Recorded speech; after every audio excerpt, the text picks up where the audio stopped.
तो हेलो दोस्तों, आपका स्वागत है फिर से एक बार अहिल्यादीप क्लासेस में। आई होप कि आप अच्छे होंगे, अच्छा की तैयारी चल रही होगी। तो सबसे पहले सुबह की क्लास का थोड़ा मुझे खेद है, क्योंकि तो मेरा स्वास्थ्य थोड़ा सा ठीक नहीं है। कल मैंने ट्रैवल किया था गांव से, तो फिर शाम के टाइम में जाने क्या हुआ कि सही है, मतलब बुखार भी था और खांसी जुकाम में बहुत ज़्यादा था। तो सुबह मैं उठ तो गया था आपको क्लास के टाइम पे, लेकिन मैं रिकॉर्ड नहीं कर पाया उस चीज़ को। अभी भी मैं मेडिसिन वगैरह तो ले ली है, बट उतना अच्छा फील नहीं कर पा रहा हूँ। बट फिर भी एक कि मुझे क्लास रिकॉर्ड तो करनी थी, क्योंकि आपका टाइम नहीं है आपके पास। तो इस चक्कर से मैं क्लास ले रहा हूँ, तो मेरी आवाज़ अगर थोड़ा सा होगा उसमें अगर खराश वगैरह है और थोड़ी सी अगर प्रॉपर ना आए, तो उसको थोड़ा सा आप अरेंज कर लीजिए, मैनेज आप कर लेना, ठीक है, आवाज़ को। तो उससे इधर हम जो दिन का टाइम आपका देख रहे हैं, GS3 देख रहे हैं। थोड़ा जो आपका साइंस टेक था, उसमें 2-3 क्लास आपकी लग गई थी, जो वो एक क्लास में आपका हो जाना चाहिए था। बट मैं गाँव में फंसा हुआ था, तो मुझे काम भी देखना था और आपकी क्लास भी आपको देनी थी। तो इस चक्कर से वो क्लास थोड़ा सा ऊपर नीचे हो गई थी, ठीक है। बट आज अब क्या है आपका, अब हम देख रहे हैं आपका इन्वायरमेंट, सॉरी, इकोनॉमी वाला सेगमेंट है। हम इकोनॉमिक्स को अच्छे तरीके से पढ़ेंगे। अच्छे से मतलब है कि मैं आपको उन चीज़ों को बताऊंगा, उन सवालों को बताऊंगा जहाँ से आपके सवाल बनेंगे बनेंगे इकोनॉमिक सेगमेंट में, ठीक है। साइंस सेक्टर ने जो बताया, जो टॉपिक्स में बताया, उनमें से आपके सवाल बनने के चांस आपके हाई चांसेस आपके रहेंगे, ठीक है। इकोनॉमी के संदर्भ में आपको मैं काफ़ी अच्छा सेगमेंट, आप सवाल जो मैंने मतलब जो नोट्स तैयार कर रखे हैं उसमें से आपको बताऊंगा, ठीक है। तो उसमें से आपको ये मान लो कि इसमें से आपका कि ये वाला सेगमेंट आपका हो जाएगा। इसमें से काफ़ी आपकी जो मुख्य फसलें वाला सेगमेंट आपकी थर्ड यूनिट बेसिकली है, ठीक है। इसके अलावा जो आपका ये प्रत्यक्ष और जो आपका अप्रत्यक्ष कृषि सहायता वाला है, आपका जो एक MSP वाला आपका सेगमेंट है, बफर स्टॉक वाला सेगमेंट है, इसमें से आपका हो जाएगा। खाद्य प्रसंस्करण वाला सेगमेंट आपका हो जाएगा। आप भूमि सुधार वाला थोड़ा सेगमेंट आपका थोड़ा क्लियर आपका हो जाएगा, ठीक है। तो एक क्लास में आज कोशिश करूंगा कि आज एक क्लास आपकी थोड़ी लंबी अगर होगी तो कोई नहीं, बट आपका मैक्सिमम जो आपके पोर्शन होंगे, आपके उन्हीं सवालों को बताऊंगा जहाँ से आपके सवाल आपके आएंगे। और सवाल के फॉर्मेट आपको बता रहा हूँ मैं, ठीक है। किस तरीके का सवाल बनेगा, आपको इस तरीके से आंसर आपको टैकल करने या आपको आंसर वाके लिख के आना है, बस, ठीक है। बाकी जो एक दो आपके यूनिट रहेंगे, उन्हें हम कल आपका देख लेंगे, ठीक है। तो 2 क्लास में आपका इकोनॉमिक का सेगमेंट आपका हो जाएगा। और फिर इसमें से आपका बचेगा जो आपका ये उग्रवाद वगैरह आपका है, जो इंटरनल सिक्योरिटी का बचेगा। और आपका फिर ये एनवायरनमेंट वगैरह और जो डिजास्टर मैनेजमेंट है। तो डिजास्टर मैनेजमेंट में कुछ ऐसा देखने को है नहीं, बट फिर भी जो बाकी आपकी चीज़ें उन्हें प्रॉपर तरीके से आपका देख लेंगे, ठीक है। तो सीधा हम उसमें आते हैं कि जो मैंने आपके लिए तैयार करके रखा है GS3 का इकोनॉमिक्स वाला पोर्शन, ठीक है। तो इसमें देखो, ठीक है। तो इकोनॉमिक्स के हैं सिलेबस वाइज नोट्स हैं, ठीक है, मैंने प्रिपेयर कर रखे थे। तो इन्हीं को हम देखेंगे। और आप विश्वास मानिए, जब आपका एग्जाम होगा ना और जब आपका सवाल आएंगे, तो इकोनॉमिक के सेगमेंट के जो सवाल आपके मैक्सिमम आपके होंगे इसी लैंग्वेज में पूछे गए होंगे। या लैंग्वेज अगर चेंज कर भी देंगे, लेकिन उनका कोर जो होगी, उनकी जो बेसिक जो बातें होनी चाहिए, आपका वही रहेगा। तो आपको इन सवालों को समझना है, उसकी अंडरस्टैंडिंग बनानी है, और उसमें अंदर क्या क्या आपको आंसर करना है, किस तरीके से उसे टैकल करना है, आपको ऐसे उसे समझना है, ठीक है। तो सबसे पहले आपको आता है फूड सिक्योरिटी को लेकर, ठीक है, खाद्य सुरक्षा को लेकर कि भाई खाद्य सुरक्षा क्या है, इसके आयामों की चर्चा करते हैं। भारत में क्या स्थिति है खाद्य सुरक्षा की, आपको उनकी चर्चा करनी है 150 शब्दों की। आप मान लो भाई 10 नंबर में, तो आप बोलोगे खाद्य एवं कृषि संगठन के अनुसार क्या है, जो सभी लोगों में क्या सभी लोगों को बेसिकली उनको पर्याप्त मात्रा में जो है और उचित पोषण जो है, जो भोजन बेसिकली वो निरंतरता के साथ प्राप्त होता ही आपका खाद्य सुरक्षा बेसिकली, यानी कि सभी लोगों के हैं आपको भोजन मिले, पर्याप्त मात्रा में मिले, और उनमें उचित पोषण हो, ठीक है, और निरंतरता उनमें बनी रहे। तो उसके साथ जो आपको प्राप्त भोजन होगा, मतलब उसी तरीके से आप बोलोगे ये उनकी खाद्य सुरक्षा है भाई। तो खाद्य सुरक्षा मतलब आप समझिए कि भाई सभी लोगों को आपको पर्याप्त मात्रा में उचित पोषण के साथ निरंतर मात्रा में आपको जो है भोजन प्राप्त होता रहे, यही आपका खाद्य सुरक्षा है, ठीक है। इसके आयाम क्या होंगे कि भाई आयाम में आप बोलोगे कि पर्याप्तता, ठीक है, पहुंच उसकी सुनिश्चित हो, उपभोग की बात करेगा, और सतत निरंतरता की बात करेगा, ठीक है। तो इन 4 आयामों को अपने उसके अंदर आपको डालना है बेसिकली। पर्याप्त की बात है कि भाई आपको पर्याप्त मात्रा में जो भोजन है, ठीक है, वो आपको मिल रहा है, अनुपलब्धता आपकी बनी रही। और NSO के अनुसार आप देखोगे तो 2001 से लेके और 2021 के जो मध्य है, कृषि कार्य में आप जो लगे लोग बेसिकली, उनकी संख्या में आपकी 44% मतलब 44% की कमी आई है। तो इस डेटा को आप थोड़ा सा देख सकते हो, ठीक है। आप पहुँच की बात करोगे कि भाई भारत में जो लोग आपका 22% जो आपकी जनसंख्या वो आपकी बिना खाए सोती है। तेंदुलकर समिति के अनुसार, वार्ता समिति के अनुसार आप बोलोगे कि भाई 2.5 करोड़ जो राशन कार्ड आपके फर्जी बने हुए हैं, ठीक है। तो इन आयामों को थोड़ा सा आपको स्थिति के बारे में आपको बताते रहना है कि भाई ये स्थिति आपकी बनी हुई है, पर्याप्तता के मामले क्या स्थिति बनी है, कि भाई आपको पर्याप्त मात्रा में उत्पादन आपका नहीं हो रहा है, ठीक है, अनुत्पादन आपकी नहीं बनी है, ठीक है। ऊपर से आपकी कमी आ रही कृषि, जो लोग उसमें जुड़े हुए थे। आपकी पहुंच की बात करोगे तो भाई आपके लगभग 22% जनसंख्या ऐसी है जो आपकी बिना खाए सोती है। बौद्ध समिति की बात करोगे तो उनके अनुसार लगभग आपके 2.5 करोड़ आपके राशन कार्ड फर्जी हैं, ठीक है। और अगर भारत में खाद्य सुरक्षा की स्थिति की आप बात करो प्रॉपर तरीके से, तो आपको जो भूखमरी सूचकांक है बेसिकली, तो ये 2024 के मैंने यहाँ पे लिखा है, आपको 25 के यहाँ पे थोड़ा सा ऐड करना है, ठीक है।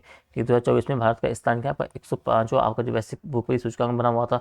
तो इससे स्थिति आपकी साफ दिखती है कि भारत में कितनी अच्छी स्थिति आपकी भूखमरी की नहीं है, ठीक है। मतलब उसके खाद्य सुरक्षा की नहीं है बेसिकली। इसकी बात करोगे एफ की बात, एफ ए ओ की आप बात करोगे भाई, तो इसके अनुसार क्या है, आपके भारत में लगभग आपका 20 करोड़ जनसंख्या बेसिकली और अल्पपोषित आपकी है। राष्ट्रीय परिवार स्वास्थ्य सर्वे रिपोर्ट की बात करोगे और उसके अनुसार आपका है कि जो एनीमिया है उससे ग्रसित जो महिलाएं हैं वो आपकी 53% है। 36% आपके जो बच्चे हैं आपके ठीकनेपन से ग्रसित हैं। यूनिसेफ की बात करोगे कि भारत में आपके 10 लाख कुपोषित बच्चे हैं भाई। आपके कृषि अनुसंधान विभाग के द्वारा आप देखोगे कि भारत में लगभग आपका क्या है 67 मिलियन जो टन अनाज है वो आपका सारा बर्बाद हो जाता है, ठीक है। तो उपरोक्त रिपोर्ट के आधार पर क्या है, आपको जो देखोगे कि भारत में खाद्य सुरक्षा की स्थिति क्या है, चिंताजनक रही है और जो क्या है भविष्य के लिए चुनौती आपकी दिखाती है, ठीक है। तो अगर इस स्थिति की बात आती है क्या स्थिति है भारत में खाद्य सुरक्षा की, तो आप इन रिपोर्ट्स को, इन डेटा को आप सामने रखोगे और इनके सामने बताओगे कि भाई जो भारत में खाद्य सुरक्षा की स्थिति है बेसिकली वो काफ़ी चिंताजनक है, ठीक है। इतना आपको ध्यान रखना खाद्य सुरक्षा में आपको क्या क्या चीज़ें डालनी है, आपको परिभाषा पता होनी चाहिए, उसके आयाम पता होना चाहिए, ठीक है। और अगर भारत के संदर्भ में पूछेगा तो आपको इनके बारे में आपको डेटा देना, आपका आंसर हो जाएगा। जीरो हंगर की अवधारणा को समझाना आपको कि जीरो हंगर है क्या भाई। तो संयुक्त राष्ट्र ने क्या किया, 2000 से लेकर 2025 तक अपने 15 गोल रखे थे, ठीक है। और जिन्हें आप क्या बोलते हैं, एमडीजी गोल कहते थे आप, ठीक है। लेकिन जब 2015 में आपका पहले समझौता होता है तो उसके समय आपका जो सतत विकास था उसके लक्ष्य आपके निर्धारित किए गए, जिन्हें फिर आपका एसडीजी गोल का बोला गया, एसडीजी बोला गया, ठीक है। इन एसडीजी गोल को क्या है 2030 तक आपको प्राप्त करना है। और इसमें क्या आपके 17 लक्ष्य के हैं, पहले आपके 15 था, इसमें आपके 17 लक्ष्य हैं। और जिसमें आपका जो मुख्य लक्ष्य बेसिकली है कि 2030 तक क्या करना है आपको, शून्य भूखमरी भी आपको करना है। ये आपका एक अच्छा या एक सबसे प्रमुख आपका लक्ष्य रखा गया है, ठीक है। यानी शून्य भूखमरी मतलब ये है कि किसी भी व्यक्ति को है भोजन की कमी के कारण भूखा ना रहना पड़े, समझ गए। यानी कोई व्यक्ति है चाहे वो किसी भी देश का हो, किसी भी राज्य विशेष का हो, उसे किसी भी स्थिति में क्या आपको उसे भोजन की कमी के कारण क्या है भूखा ना रहना पड़े, यही आपकी शून्य भूखमरी है, ठीक है। और भारत सरकार ने अब जो बात आती है कि भारत सरकार के संदर्भ में बात करोगे तो भारत सरकार ने क्या किया, हंगर कार्यक्रम आपका था 2017 में शुरू किया भाई, ठीक है। और देश के आपके जो 3 जिले थे बेसिकली, आपका गोरखपुर था, कोरापुट था और आपका थाने था, इनमें सर्वाधिक भूखमरी वाले आपके जिले थे। और 2030 तक क्या क्या बोला गया कि भाई यहाँ आपको जीरो हंगर प्राप्त करना है। साथ ही बोला गया कि संपूर्ण देशों में भी आपको, संपूर्ण देश में भी बेसिकली आपको 2030 तक क्या है जीरो हंगर प्राप्त करने का लक्ष्य रखा गया है भारत सरकार के द्वारा। तो भारत सरकार के संदर्भ में आपको इन बातों को थोड़ा सा ध्यान रखना है, समझिए। तो जब बात आती है जीरो हंगर की, तो जीरो हंगर में आपको इन बातों को थोड़ा सा ध्यान रखना है, ठीक है। भारत में किसानों की मूलभूत समस्या क्या है, आप एक सवाल का बन सकता है कि किसानों की मूलभूत समस्याओं को लेकर बन सकता है भारत में, और भारत सरकार के द्वारा क्या प्रयास किए गए इनके संदर्भ में, इन्हें आपको देखना भाई। तो भारत आपको पता है कृषि प्रधान देश है, और किंतु वर्तमान समय के आपकी जो एक जो प्रमुख चुनौतियां हैं उससे आपकी जो कृषि जो क्षेत्र है, आपको जो किसान है उससे जूझ रहे हैं भाई, ठीक है। तो किसानों की जो मूलभूत समस्या आपकी बात आएगी तो आपको इन बातों को ध्यान रखना है, ठीक है। एक बोलेगा आपकी जोतों की समस्या है भाई, कि भाई आपका जो विखंडन हो रहा है, जो आपका बिखरा होता है, ठीक है। आपका जो औसतन देखोगे तो 1 हेक्टेयर से कम आपको जोतों की आपको जोत का जो आकार है वो आपको देखने को मिल रहा है। आप जनसंख्या की निर्भरता की बात करो भाई, कि जीविका हेतु आज भी आप देखते हो तो 50% जनसंख्या जो है अलग आधी जनसंख्या क्या है आपको कृषि क्षेत्र पर आपके निर्भर है, ठीक है। आपकी जो कृषि है वो मानसूनी प्रवृत्ति की है, वो मानसून पे निर्भर है। तो उससे भी आपका क्या है, एक चुनौती आपकी बनी हुई है। आपकी जो बीज की समस्या बनी हुई है भाई, कि जो आपका बीज है वो गुणवत्तापूर्ण बीज नहीं है। उत्पादन पश्चात जब आपने उत्पादन तो कर लिया अच्छी खासी मात्रा में, लेकिन उसके पश्चात जो आपका भंडारण होना चाहिए उचित अवस्था में वो उसका अभाव आपका बना हुआ है। उससे आपकी फसल बर्बाद होती है, आपका कम दाम पर आपका बेची जाती है। ऊपर देखा ना आपने कितना बोर्ड आपका, कि भाई जो आपका 63 आपका जो ये 67 मिलियन टन अनाज है आपका सालाना बर्बाद हो रहा है। तो आपका बर्बाद तो तभी हो रहा है ना जब आपका उत्पादन पश्चात के बाद जो आपका जो भंडारण जो क्षमता बेसिकली उसका अभाव बना हुआ है। बीमा सुरक्षा का अभाव है, किसानों को उचित स्थिति में आपकी बीमा नहीं है, उनके उनकी मृत्यु होने के बाद उनके परिवार को उतना सपोर्ट नहीं मिल पाता। कौन उनके खेतों को देगा, कौन उनके परिवार को पालेगा। तो ये बीमा सुरक्षा का क्या आपको अभाव देखने को मिलता है। ऋण की समस्या भाई, आपको जो ऋण जो आप उचित मात्रा में नहीं मिलता है।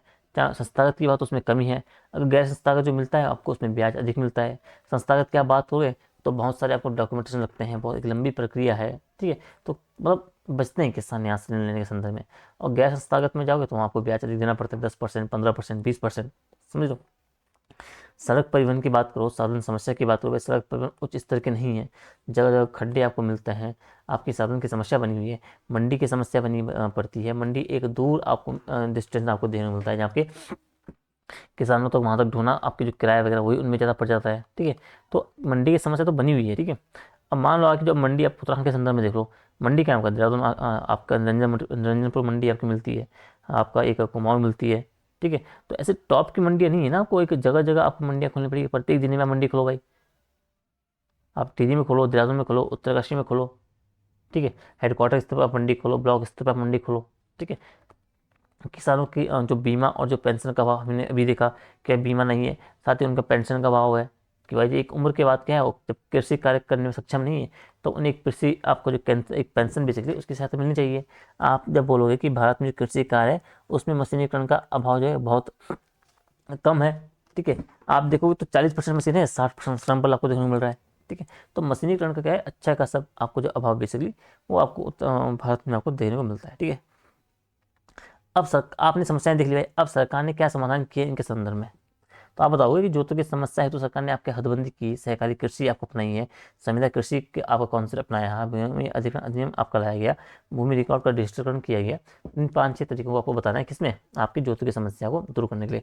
या स्पेसिफिक सवाल बन जाए आपका कि भाई जोतों की समस्या के समाधान के लिए, तो आपको वहाँ पे इनको थोड़ा सा एक्सप्लेन कर देना है, ठीक है।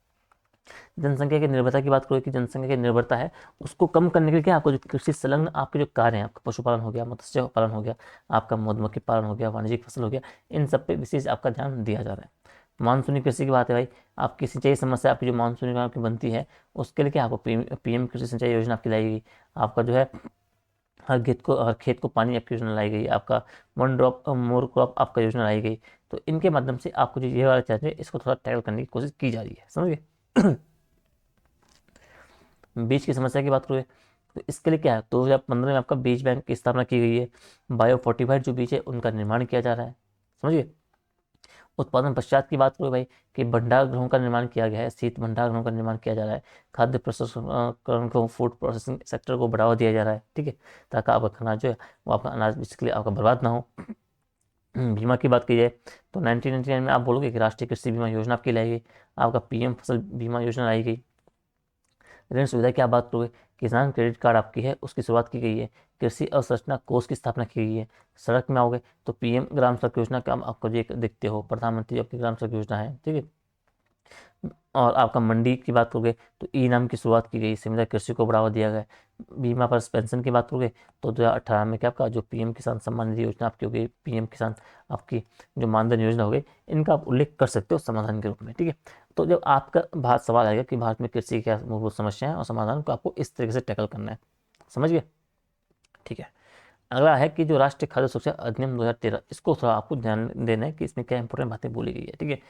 अब जो है आपका 2013 का जो अधिनियम बेसिकली है, आपका जो फूड सिक्योरिटी एक्ट आपका है, तो इसमें बोला गया है कि गुणवत्तापूर्ण अनाज बेसिकली है और जो स्वतंत्र रूप से उसे दिलाने हेतु जो है अनुच्छेद 47 से आप जाओगे तो उसके तहत क्या आपका एक उसको रखते हुए 2013 में क्या है राष्ट्रीय खाद्य सुरक्षा अधिनियम 2013 को जो है अधिसूचित किया गया था, ठीक है।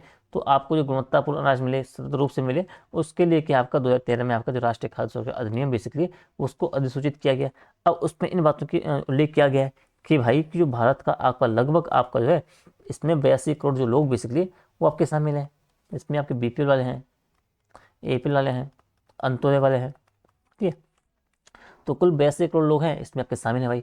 राशन कार्ड की बात करें तो राशन कार्ड आपका है महिलाओं के नाम पे आपके जारी होते हैं, उससे क्या आपका एक महिला सशक्तिकरण की तरफ से आप इसे एक थोड़ा सा इम्पोर्टेंट रोल दे सकते हो। आप परिवार की बात करें तो परिवार क्या आपका एक प्राथमिक परिवार हो जाएगा और एक आपका हो जाएगा बीपीएल और आपका अंत्योदय परिवार, ठीक है। अब ये जो है ना एपीएल और बीपीएल और ये अंत्योदय, तो एपीएल की बात करें तो आपको 25 किलो अनाज प्लस माह आपको मिल रहा है, ठीक है, प्राथमिक परिवार को।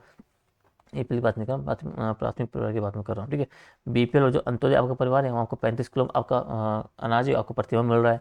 अनाज में क्या क्या चावल मिल रहा है, गेहूँ मिल रहा है, मोटा अनाज मिल रहा है। अभी हाल में नमक कोरोना टाइम पे आपको दाल नमक ये भी उसमें मिला था।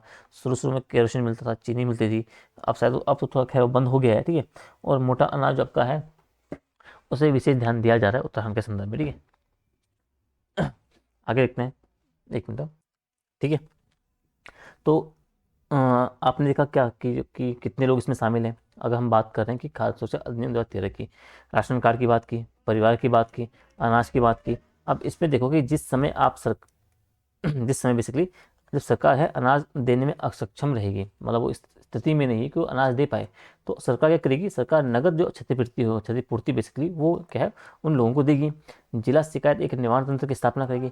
तो आपको इन 5-6 जो बिंदुओं को थोड़ा सा ध्यान रखना है किसके, खाद्य सुरक्षा अधिनियम 2013 के संदर्भ में। अगर आपको एक 150 नंबर में आपको आंसर लिखने के लिए आ जाए, तो ये 150 नंबर में 150 शब्दों में बेसिकली, तो आप इसे थोड़ा सा लिख सकते हो। ठीक है, अब अगर आलोचनात्मक संदर्भ आपको अपनाना हो या मूल्यांकन करने को बोले तो आलोचना में आपको इन दो थोड़ा सा बातों को ध्यान रखना पड़ेगा कि जो आपकी विशाल जनसंख्या है उसके कारण क्या आपको जो असल जो आपके जरूरतमंद बेसिकली लोग हैं उनको इसका फायदा असल में नहीं मिल पा रहा है। ठीक है, गेहूं की बात करो, आप चावल की बात करो, मोटा अनाज की बात करो, ये सब देना क्या आपका, जबकि हम खाद्य सुरक्षा आपकी जो है वो गुणवत्ता आपकी जो पूर्ण अनाज की बात करता है, यानी कि जो खाद्य सुरक्षा है वो बात कर रहा है आपकी गुणवत्तापूर्ण आपकी अनाज आपको मिले।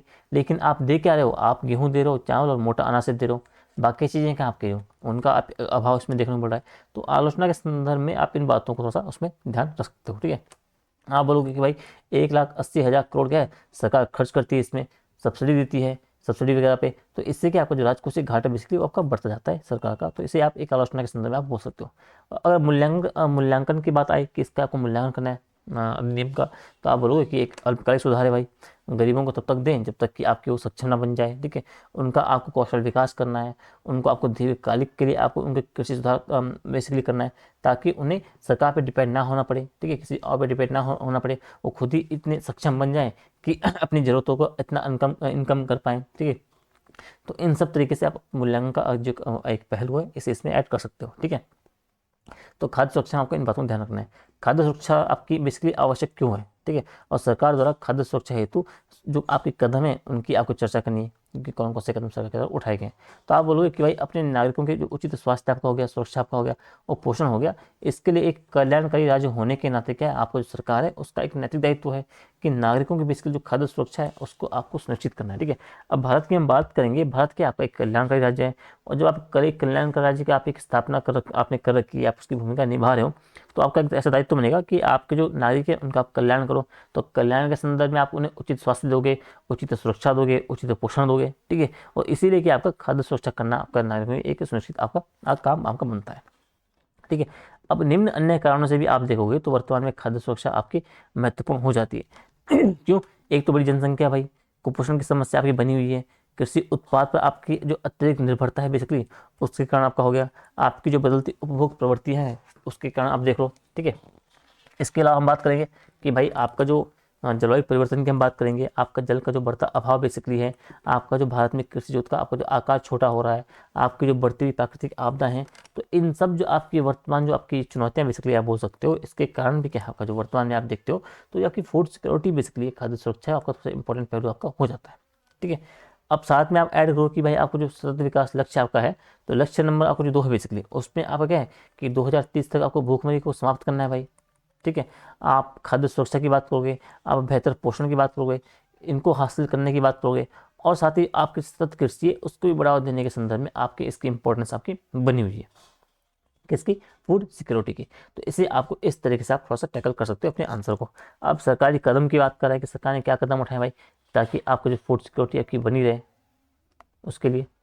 तो भाई आप बोलो कि जननी आपके शिशु सुरक्षा नेटवर्क की बात करोगे, आप एकीकृत आपका जो ये आपकी बाल विकास आपकी सेवा स्कीम आपकी होगी, जो मध्याह्न भोजन योजना आपकी होगी, अंत्योदय योजना आपकी होगी, अन्नपूर्णा योजना आपकी होगी, जो राष्ट्रीय खाद्य सुरक्षा अधिनियम 2013 आपका हो गया, आपका पीएम गरीब कल्याण अन्न योजना आपकी होगी, राष्ट्रीय खाद्य सुरक्षा मिशन आपका हो गया। ये सब क्या है, ये सरकारी पहल बेसिकली सरकारी कदम है, इसके माध्यम से सरकार क्या कर रही है, सरकार क्या कर रही है, इसके इन माध्यमों से सरकार आपकी फूड सिक्योरिटी बेसिकली जो खाद्य सुरक्षा है उसको सुनिश्चित करने का काम कर रही है। तो अगर सवाल बने आपका फूड सिक्योरिटी के सरकारी कदम और क्यों इसकी उपयोगिता बनी है, क्यों आवश्यकता है, आपको इन बिंदुओं को सबको ध्यान रखना है। चीज़ें समझ आ रही है, ठीक है। अगला आपको ध्यान रखना है कि विश्व व्यापार संगठन और इसके अंतर्गत जो आपकी सब्सिडी के संदूकीकरण की चर्चा है उसको आपको करनी है भाई। अब 1997 में आप जो देखोगे संदूक मतलब आपको जो बॉक्सिफिकेशन है इसमें आपको पढ़ना पड़ता है, जब WTO आप पढ़ते हो उसमें आपको डिटेल से आपको पढ़ना पड़ता है। ठीक है, तो आप बोलोगे कि जब 1947 में बेसिकली आपको जो स्थापित जो आपका क्या था, केवल वस्तु एवं व्यापार हेतु आपका क्या एक जो गट आपका था GTT, ठीक है। तो 1947 में स्थापित हुआ, जो क्या है आपको general agreement of trade and tariff था। ये सिर्फ क्या है, ये सिर्फ वस्तु के व्यापार पर आधारित था आपका, व्यापार पे था, ठीक है, वस्तु के व्यापार पर, ठीक है। तो इसके स्थान पर हुआ क्या कि आपका जब मराकेश समझौता आपका होता है, उसके परिणामस्वरूप आपका जो 1984 में आपका जो WTO का आपकी स्थापना होती है, वर्ल्ड ट्रेड ऑर्गेनाइजेशन की आपकी स्थापना होती है, वो संगठन आपका अस्तित्व में आता है। और इसमें क्या आपका जो स्वास्थ्य व्यापार था ही, व्यापार के साथ साथ सेवा को भी ऐड किया गया।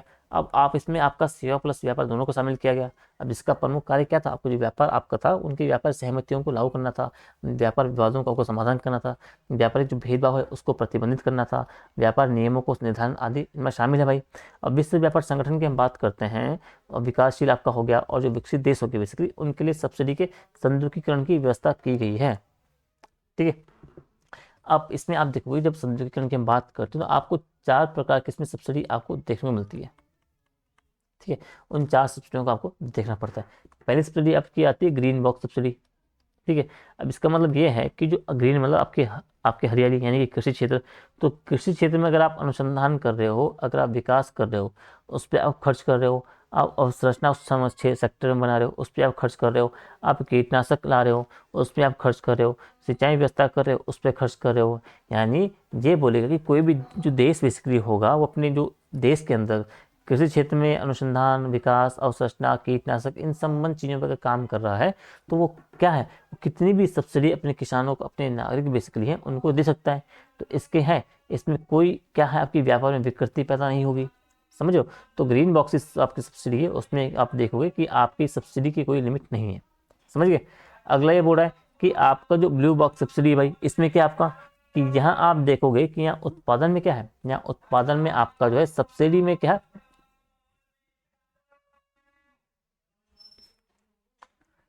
ठीक है। तो ब्लू बॉक्स सब्सिडी की आप बात करोगे तो भाई यहाँ जो उत्पादन होगा वहाँ उत्पादन में आपकी सब्सिडी दी जाती है। उत्पादन कैसे, आपके बीज लग रहा है भाई, आपका सिंचाई हो रही है, आपका उर्वरक लग रहा है, ठीक है। तो यानी कि इसमें ये बोला गया है जब उत्पादन के आप स्तर पे हो तो इसमें आपको उत्पादन के संदर्भ में आपको सब्सिडी मिलेगी, आपको बीज में सब्सिडी मिलेगी, आपको उर्वरक की सब्सिडी मिलेगी, आपको सिंचाई में सब्सिडी मिलेगी। यानी कि इसमें और सब्सिडी की बेसिकली एक ऊपरी सीमा इसमें निश्चित आपकी की गई है किसमें, ब्लू बॉक्स सब्सिडी में, ठीक है। तो ग्रीन बॉक्स समझा, ब्लू बॉक्स समझा कि ब्लू बॉक्स में आपकी सब्सिडी आपको दोगे, लेकिन जो आपका उत्पादन में आपका जो ये उत्पादन बेसिकली उसके स्तर पर आप जो काम कर रहे हो वहाँ पे आपको सब्सिडी दी जाएगी, और इसमें आप सब्सिडी की एक ऊपरी सीमा आपके निश्चित की गई है, ठीक है। अब तीसरी बात बोलोगे कि भाई जो आपकी अंबर बॉक्स सब्सिडी है वो क्या है, तो इसमें आपका है कि जो सब्सिडी है वो सबसे ज़्यादा विकृति आपकी पैदा करती है किसमें, अंबर बॉक्स सब्सिडी में, ठीक है। MSP आपका हो गया, जो आपका NFSA एक्ट आपका हो गया, इसके द्वारा जो अनाज खरीदना आपका हो गया सरकार के किसानों से, और जो स्टोर जो बेसिकली वो सब करना हो गया, वो सब क्या है इसके अंतर्गत आप देखते हो। और जिसका विरोध क्या है आपका विकसित देश करते हैं। अब भारत जो क्या कर रहा है, जो MSP दे रहा है, जो NFS खाद्य सुरक्षा अधिनियम आपका है, उसके द्वारा जो अनाज खरीद रहा है किसानों से, आपको जो अनाज को स्टोर कर रहा है, तो इसका क्या है जो आपके विकसित देश बेसिकली वो इसका विरोध करता है, ठीक है। और फिर जो आपका दोहा सम्मेलन आपको मिलता है, दोहा सम्मेलन में क्या है, एक इसकी ऊपरी सीमा जो आपको निर्धारित की जाती है अंबर बॉक्स सब्सिडी की। इसमें बोलते हैं कि जो आपके विकसित देश है वो क्या है इस सेक्टर में बेसिकली 5% सब्सिडी आपके देंगे, ठीक है। और जो आपके विकसित आपका जो विकासशील या अन्य देश हैं वो क्या है उनके लिए आगे बोली गई, अभी आप देखो, ठीक है। इसमें ये बोला गया कि अब जो विकसित देश होगा वो अंबर बॉक्स सब्सिडी के अंतर्गत 5% अपनी सब्सिडी अपने किसानों उसको देगा। लेकिन जो भारत आपके जो अल्प विकसित देश आपके हो गए, जो आपके विकासशील देश बेसिकली हो गए, वो क्या है, वो क्या है इसमें आपका 10% की सब्सिडी बेसिकली वो दे सकते हैं, ठीक है। अब बात आती है भारत स्पेसिफिक की, तो भारत क्या है आपका जो अंबर बॉक्स सब्सिडी है, इसमें ये बोला गया कि 10% बोला गया है कि आप 10% की सब्सिडी से अधिक आप नहीं दे पाओगे, लेकिन भारत इसका उल्लंघन करता है, फिर भी WTO कुछ बोल नहीं पाता। इसमें यह है कि आपको जो 10% आपकी लिमिट है उसका उल्लंघन तो भारत कर रहा है, ठीक है। किंतु उसे क्या है एक पीस क्लॉज जो होता है, एक पीस क्लॉज समझौता आप समझो भाई, एक संधि बेसिकली, उसके तहत क्या आपका एक अनिश्चित काल की क्या है छूट दी गई है, ठीक है। अभी पीस क्लॉज क्या है, कैसे इसने काम किया, ये सब एक थोड़ा डिटेल में की बात है, हम WTO पढ़ते हैं वहाँ पे से आपको देखना पड़ता है। तो अभी इतना टाइम नहीं है कि हम इन सब चीज़ों को डिस्कस कर सकें। अभी आप इतना समझो कि भाई जब आपका संतुलीकरण के ऊपर बात है कि WTO के बारे में आप पूछ रहे हैं, और उसके अब अंतर्गत जो सब्सिडी की आप दे रहा है, सब्सिडी की आपको बॉक्सिफिकेशन की बात करता है, आपको इन 4 प्रकार की आपकी सब्सिडी का आपको ध्यान रखना है, ग्रीन ब्लू अंबर और आपका है रेड बॉक्स सब्सिडी, ये क्या है ये प्रतिबंधित है, इतना ध्यान रखना है बस, ठीक है। इस शॉर्ट में मैंने आपको आंसर तैयार करके दे दिया। समझ गए। अगला ये बोला कि आपकी सार्वजनिक वितरण प्रणाली की बात करें कि आपकी जो पीडीएस प्रणाली बेसिकली है वो गरीबों के लिए सुरक्षा जाल का काम करती है। अब प्रस्तुत कथन के संदर्भ में आपको जो सार्वजनिक आपको जो ये वितरण प्रणाली बेसिकली है इसके उद्देश्य क्या है और जो कमजोरियां हैं इनको आपको उजागर करना है। ठीक है, तो आप बोलोगे भाई 1950 के समय जब शुरू में आपका जो क्या सार्वजनिक आपकी जो पीडीएस प्रणाली थी उसी सरकार द्वारा संचालित क्या एक लोक कल्याणकारी कार्यक्रम बेसिकली है। और जो आपका सार्वजनिक वितरण प्रणाली आपका हो गया आपके एनएफएसए हो गया कार्यक्रम बेसिकली उसका एक माध्यम है। समझो कि भाई जो आपका सार्वजनिक वितरण प्रणाली जो सरकार द्वारा संचालित किया एक लोक कल्याणकारी कार्यक्रम है भाई, और आपका जो पीडीएस है जो आपका एनएफएस कार्यक्रम के लिए क्या एक माध्यम है। ठीक है, और इसमें आप देखते हो कि राशन की दुकान क्या होती है, ये क्या होती है एक सार्वजनिक पीडीएस आपका हो गया जो बेसिकली है वो आपका जो एनएफएस से आपको बोलोगे। ठीक है, एनएफएसए, तो एनएफएसए के जो उद्देश्य बेसिकली है यानी कि आपके सस्ती दरों पे आपको जो गुणवत्तापूर्ण आपको अनाज देना हो गया उसका वितरण हो गया, उसको क्या है स्थापित करके क्या है गरीबों के लिए एक सुरक्षा जाल का कार्य करती है। समझिए, यानी राशन की दुकान जो स्थापित हुए है आपने पीडीएस प्रणाली या फिर एनएफएस के उद्देश्य बेसिकली है उनको स्थापित करके आपके जो गरीबों के कल्याण के लिए आपके सुरक्षा जाल का कार्य करती है। कौन सी ये दुकानें बेसिकली हो गया और जो आपका पीडीएस सिस्टम बेसिकली हो गया। ठीक है, अब इसमें जो सार्वजनिक वितरण प्रणाली के उद्देश्य क्या है भाई, उद्देश्य आपको जानना है कि भाई किसानों क्या है, किसानों को उनके उत्पादों के लिए एक न्यूनतम समर्थन मूल्य देना आपका हो गया कि भाई किसानों ने उत्पादन तो कर लिया लेकिन इतनी सिक्योरिटी रहे उन किसानों के संदर्भ में कि भाई आपको कम से कम इतना रुपया तो आपको मिलेगा मिलेगा इस सफल के संदर्भ में फसल के संदर्भ में। समाज के कमजोर वर्ग बेसिकली हैं उनको उचित मूल्य पर खाद्यान्न जो है वो जो अन्य आवश्यक वस्तुएं उपलब्ध कराना भाई, आपके जो गरीब वर्ग के लोग हैं जो कमजोर वर्ग के लोग हैं उनको क्या एक ऐसे मूल्य पर आपको जो खाद्य उपलब्ध करवाना है जितना वो अफोर्ड कर पाए। ठीक है, आपके जो खुले बाजार है उनकी वस्तुओं की बात हो जाए उनके मूल्य पर आपको अप्रत्यक्ष नियंत्रण स्थापित करना। अब वो जो आपके ओपन मार्केट जो आपकी दुकानें वगैरह है वो क्या है वो जो इनके मूल्य पे जो वस्तुएं हैं उन पे एक जो अप्रत्यक्ष नियंत्रण करने का काम ये भी करती है। ठीक है, आप आवश्यक वस्तुओं के वितरण में क्या एक समाजीकरण का प्रयास करते हो भाई, तो आपका आवश्यक वस्तुओं के वितरण बेसिकली समाजीकरण का प्रयास करना आपका हो गया। आपका खाद्यान्नों का एक आवश्यक स्टॉक बनाए रखना जो किसी भी आपके इमरजेंसी में आपके काम आएगा बेसिकली। आप जैसे कोरोना टाइम पे आपका हुआ था। ठीक है, ऐसी कोई स्थिति आ गई भाई कि आपकी अर्थव्यवस्था नहीं चल रही है आपका पूरा देश बंद है, तो ऐसी स्थिति में क्या है कि जो नागरिक बेसिकली हैं जो जनता बेसिकली है ऐसा स्टॉक रहेगा तो उनकी आपूर्ति करवा सकते हो किसी भी आपातकालीन स्थिति में, युद्ध वगैरह हो गया अटैक वगैरह हो गया अकाल स्थिति वगैरह पड़ रही है आपका किसी क्षेत्र में कहीं भी ऐसी स्थिति पड़ती है ताकि अपना आपका इतना अच्छा स्टॉक हो एक कि आप अपने जो देश के नागरिक हैं उन्हें आप सपोर्ट कर सको। ठीक है, तो इन उद्देश्यों को आपको इस तरीके से आप बोलोगे। अब जब आप पीडीएस में कमजोरियाँ कमियाँ दोष की बात करोगे तो भाई कमियों की जाँच करने के लिए आपका एक वाहदा समिति का गठन किया गया था, आप उसका उल्लेख करोगे वाहदा समिति। ठीक है, उसका आप रेफरेंस दोगे और बोलोगे कि रिपोर्ट में आपकी प्रमुख कमियां हैं क्या क्या, कि भाई जो आपके केवल चावल और गेहूं पर फोकस किया जा रहा है यानी जो मोटे अनाज बेसिकली उनकी अनुपलब्धता की बात की गई है, फर्जी राशन कार्ड की समस्या की बात बोली गई उसमें, राशन की दुकानें जो क्या है आपके शहरी क्षेत्रों में अधिक बनी हुई हैं, ग्रामीण क्षेत्रों में उनका अभाव देखने को मिलता है, सरकारी खर्चे में आपकी वृद्धि होती है। ठीक है, सब्सिडी क्योंकि आपकी ज़्यादा दी जा रही है, अब उससे आपको जब सरकारी खर्च में वृद्धि हो रहा है तो आपका जो राजकोषीय घाटा है उसमें आपकी वृद्धि हो रही है। आपका जो भ्रष्टाचार है बेसिकली उसने इसका एक संस्थागत रूप यहाँ पे आपका ले लिया है, गुणवत्तापूर्ण अनाज नहीं मिल रहा है, अनाज पुराना है चूहों द्वारा खाया गया है खाने लायक नहीं है बेसिकली, प्रादेशिक असंतुलन है उसको बढ़ा रहा है भाई। आप देखोगे तो दक्षिण भारत में आपका सही कार्यान्वयन आपका हो रहा है, उत्तर भारत में इसका सही कार्यान्वयन आपका नहीं हो रहा है। तो ये आपकी जो कमियां आपकी बेसिकली आपके पीडीएस सिस्टम में आप बता सकते हो।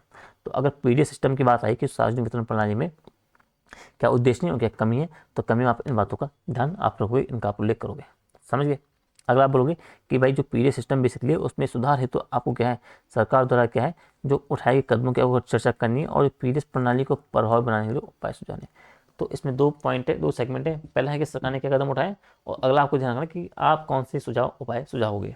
ठीक है, ठीक है, तो अभी आपको क्या है कि सरकार ने क्या कदम उठाए हैं और आप क्या सुझाव दे सकते हो कैसे कि जो आपकी पीडीएस सिस्टम बेसिकली प्रणाली है उसे आप बेहतर बना सको। ठीक है, तो पहले सरकारी कदम को देखो भाई कि सरकार ने क्या किया, सरकार ने आधार कार्ड से क्या है राशन कार्ड को जोड़ा है। ठीक है, उससे आपकी लाभार्थियों की सही पहचान होगी। राशन कार्ड की दुकानों में क्या आपने पौध जो आपकी है पौध सिस्टम बेसिकली उसको एक मशीनों की स्थापना करने की बात की गई है। एफसीआई की जो एक ऑनलाइन डिपो योजना है उसकी बात की गई है जिसमें आपका अधिग्रहण आपका हो गया, बफर स्टॉक आपका हो गया, जो स्टोरेज आपका हो गया, तभी क्या होगा जो सभी आपकी राशन की दुकानें ऑनलाइन आपकी जुड़ेगी, स्टॉक बेसिकली उसकी जानकारी आपको मिलेगी। परिवहन में आपका जीपीएस का प्रयोग किया जा रहा है, परिवहन कौन सा जो आपका ये आपका जो खाद्यान्न आपका ट्रांसपोर्ट करता है। ठीक है, जो आपका MSF जो आपका है उसके मॉनिटरिंग सिस्टम की बात की गई है। आपको जो लाइसेंस प्रणाली है उसकी शुरुआत की गई है, यानी कि वरीयता आपकी जो है स्वयं सत्ता SSG समूह है इनको दी जाएगी। आपका जो नागरिक घोषणा पत्र आपको प्रत्येक दुकान पे आपका लगाया गया है। दुकान के बाहर अनाज के बारे में पूरी आपको जानकारी मिलेगी। PDS में क्या आपको DBT को लागू करेंगे भाई, लागू करने की बात की गई है। एक देश एक राशन कार्ड की बात है कि भाई जो प्रवासी मजदूर हैं उनको इनका फ़ायदा मिलेगा।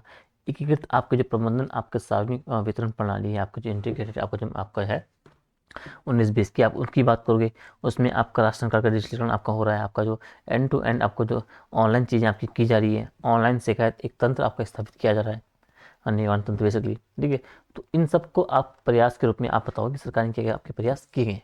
ठीक है, अब क्या आप क्या अलग से क्या सुझाव दे पाओगे इसके अलावा, कि भाई आप बोलोगे कि आप छत्तीसगढ़ मॉडल को अपनाओगे। ठीक है, आप राशन की दुकानों की संख्या में आप वृद्धि करोगे। ठीक है, आपका एक कोर PDS बेसिकली उसकी शुरुआत करोगे, जिसमें आपका स्मार्ट कार्ड देना हो गया, जिसमें आपके राज्य की जो अंतर्गत है किसी भी राशन की जो आपकी दुकान है आप वहाँ से राशन लेना संभव आपका हो जाएगा। आप निजी लाइसेंस के स्थान पर क्या आप सरकारी आपके संगठन आपका हो गया, जबकि स्वयं सहायता समूह आपका हो गया, उनको दिया जाएगा। आप परिवहन प्रणाली में और बेहतर सुधार कर सकते हो। GPS तो आपने किया ही किया है, उसके साथ साथ क्या आप पूरी गाड़ी को आप विशेष रंग आप दे सकते हो, जैसे पीला रंग दे सकते हो भाई। अब ऐसे में वो गाड़ी कहीं से भी गुजरेगी तो लोगों को पता लग जाएगा कि वहाँ आपके लिए PDS से आपकी जो फूड सिक्योरिटी एक्ट है, मतलब जो आपकी जो खाद्य सुरक्षा है उससे संबंधित आपकी गाड़ी है भाई है। ठीक है, लाभार्थियों को क्या आप खाद्य स्टाम्प बेसिकली इसकी आप जारी करना भाई लोगों के लिए, लाभार्थियों के लिए। आप जो एक क्या है डुअल स्टेप डिलीवरी सिस्टम आप शुरू कर सकते हो, जिससे आपको जो वितरण जो है बेसिकली उसमें आपको जो पंचायत या संस्थाएं उनकी आप सहायता ले सकते हो। आप क्या है आप जनसंख्या विस्तार कर सकते हो उसका। आप राशन की दुकान के मालिक बेसिकली उनके द्वारा खाद्यान्नों का वितरण जो है वो उपलब्ध स्टॉक आदि का क्या है उसका एक साप्ताहिक आपका हो गया, या प्रत्येक महीने का एक विवरण बेसिकली वो तैयार कर सकता है। आप उससे क्या है वो विभागीय वेबसाइट पर अपलोड कर सकता है। तो इन्हीं के ये अतिरिक्त आपके प्रयास हैं, जो अतिरिक्त आपके तरीके बेसिकली आप सुझाव बेसिकली दे सकते हो। ठीक है, अगला ये बोला है कि जो PDS प्रणाली बेसिकली है उसमें DBT के लाभ बताने हैं आपको, और आपके नुकसान आपको बताने हैं कि लाभ क्या है और नुकसान क्या है, अपनी राय आपको बतानी है। तो आपका है कि DBT की बात करें, डायरेक्ट बेनिफिट ट्रांसफर की बात कर रहा है, कि अगर आप PDS में DBT को अपनाते हो उसके क्या लाभ होंगे क्या नुकसान होंगे, आपकी राय क्या है। तो DBT जो है बेसिकली प्रत्यक्ष लाभ आपका हस्तांतरण है, उसकी शुरुआत 2013 आपको मिलती है। जिस प्रणाली के तहत क्या कुछ सरकारी सब्सिडी आपकी होगी, जो लाभार्थी योजना बेसिकली होगी उनका लाभ सीधे लाभार्थियों को क्या बैंक खातों में आपका ट्रांसफर कर दिया जाए। ठीक है, और PDS इससे मतलब वही है कि जो बिचौलिया है जो आपका जो एक लीकेज की समस्या है आपकी खत्म इससे हो जाती है। ठीक है, अब PDS प्रणाली में आपके इसके उपयोग के तहत क्या आपका अनाज आपको नहीं दिया जाता है बेसिकली आपको, बल्कि अनाज के बदले सीधे आपकी है राशि जो है लाभार्थी के खाते में आपको डाली जाएगी। इसमें ये बोल रहा है कि DBT आप लागू करते हो तो PDS प्रणाली आप क्या है आप अनाज नहीं दोगे भाई, अनाज के बदले क्या उतनी जो राशि बेसिकली होगी वो सीधे आप लाभार्थी के खाते में डाल दोगे। माना चावल की बाजार का मूल्य आपका 30 रुपये प्रति किलो आपका चल रहा है। ठीक है, तो सरकार क्या करेगी, सरकार PDS में से 3 रुपये KG दे रही है, अर्थात सरकार इसमें 22 रुपये की सब्सिडी आपको दे रही है। ठीक है, तो यानी लाभार्थी के खाते में क्या आपको 22 रुपये का हिसाब से जाएगा, नहीं समझे। मतलब अब चावल आपको जो PDS आप मिल रहा है बेसिकली उसमें चावल मिल रहा है आपको 3 रुपये पर KG आपको मिल रहा है। अगर आपको इसका फ़ायदा नहीं मिल रहा है, अगर आपको बाजार से खरीदना पड़ता है बेसिकली, तो क्या है आपको माना कि आपको चावल हमें मिल रहा है आपको 25 रुपये किलो आपको चावल मिल रहा है बाजार में। ठीक है, लेकिन आप सरकार से आप PDS के माध्यम से खरीद रहे हो 3 रुपये प्रति किलो, तो 25 में से 3 आप गए, यानी कि इसमें क्या है 22 रुपये का फ़ायदा है, जो क्या सब्सिडी बेसिकली सरकार दे रही है। तो ये 22 रुपये क्या है आप सरकार के इन सब्सिडी को बेसिकली इसे क्या है सरकार जो है उस किसान की जेब में उनके अकाउंट में आपका डालने की कोशिश करेगी। समझिए, हाँ ठीक है जी। हाँ, तो PDS की लाभ की बात करेंगे, इसमें क्या है भाई। हम्म,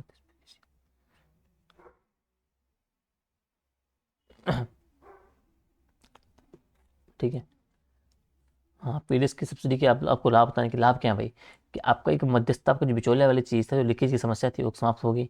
अगर लागत मिलेगा तो लाभार्थी के पास एक विकल्प रहेगा, उसके वो किसी जगह और इस्तेमाल कर सकता है, इन्वेस्ट कर सकता है।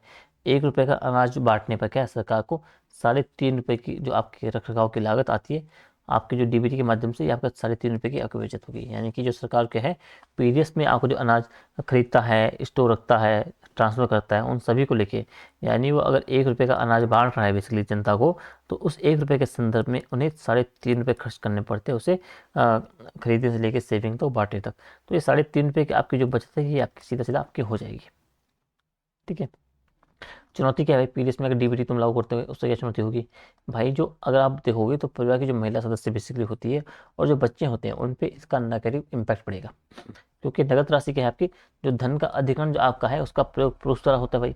आपका जो भारतीय समाज ऐसा ही है कि आपको जो पेट्रियाटिक जो पितृसत्तात्मक सत्ता आपकी बनी हुई है, सारे अधिकांश जो फैसले आपका होता है आर्थिक स्थिति संबंधी वो आपके पुरुष वगैरह लेते हैं।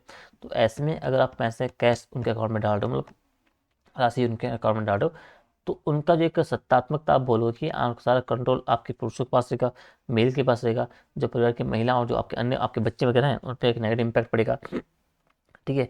आप हो सकता है वो नगद राशि का दुरुपयोग का खतरा उनका बढ़ सकता है। यानी कि गरीब लोग हैं तो मैक्सिमम आप देखते हो तो आपके जो पुरुष वर्ग होते हैं वो शराब वगैरह के सेवन वगैरह करते हैं, तो उन्हें जब वहाँ से नगद पैसे मिलते रहेंगे तो आपको जो खाद्यान्न खरीदने की जगह क्या है आप उसे गलत जगह उनका दुरुपयोग कर सकते हैं। 10% जनसंख्या क्या है अभी भी आपकी बैंक खाता उसमें जुड़ी नहीं है। ठीक है। तो भारत की अभी क्या लगभग आपकी 10% जनसंख्या ऐसी है जिनका आपका बैंक खाता नहीं है, तो उनका क्या होगा भाई। और 10% जनसंख्या आप समझ लो कितना है, एक जब 150 करोड़ की जनसंख्या भारत की है तो आप समझो कि 14 से 15 करोड़ जनसंख्या है आपकी पास बैंक खाता नहीं है, तो उनका क्या होगा, उनकी तो नेगेटिव बात नहीं। इससे जो साइबर क्राइम का खतरा बढ़ जाता है आजकल। वैसे ही आजकल साइबर जो खतरे आपके जो आपके धोखाधड़ी चढ़ रही है उसमें आपको देखने को मिलता ही है।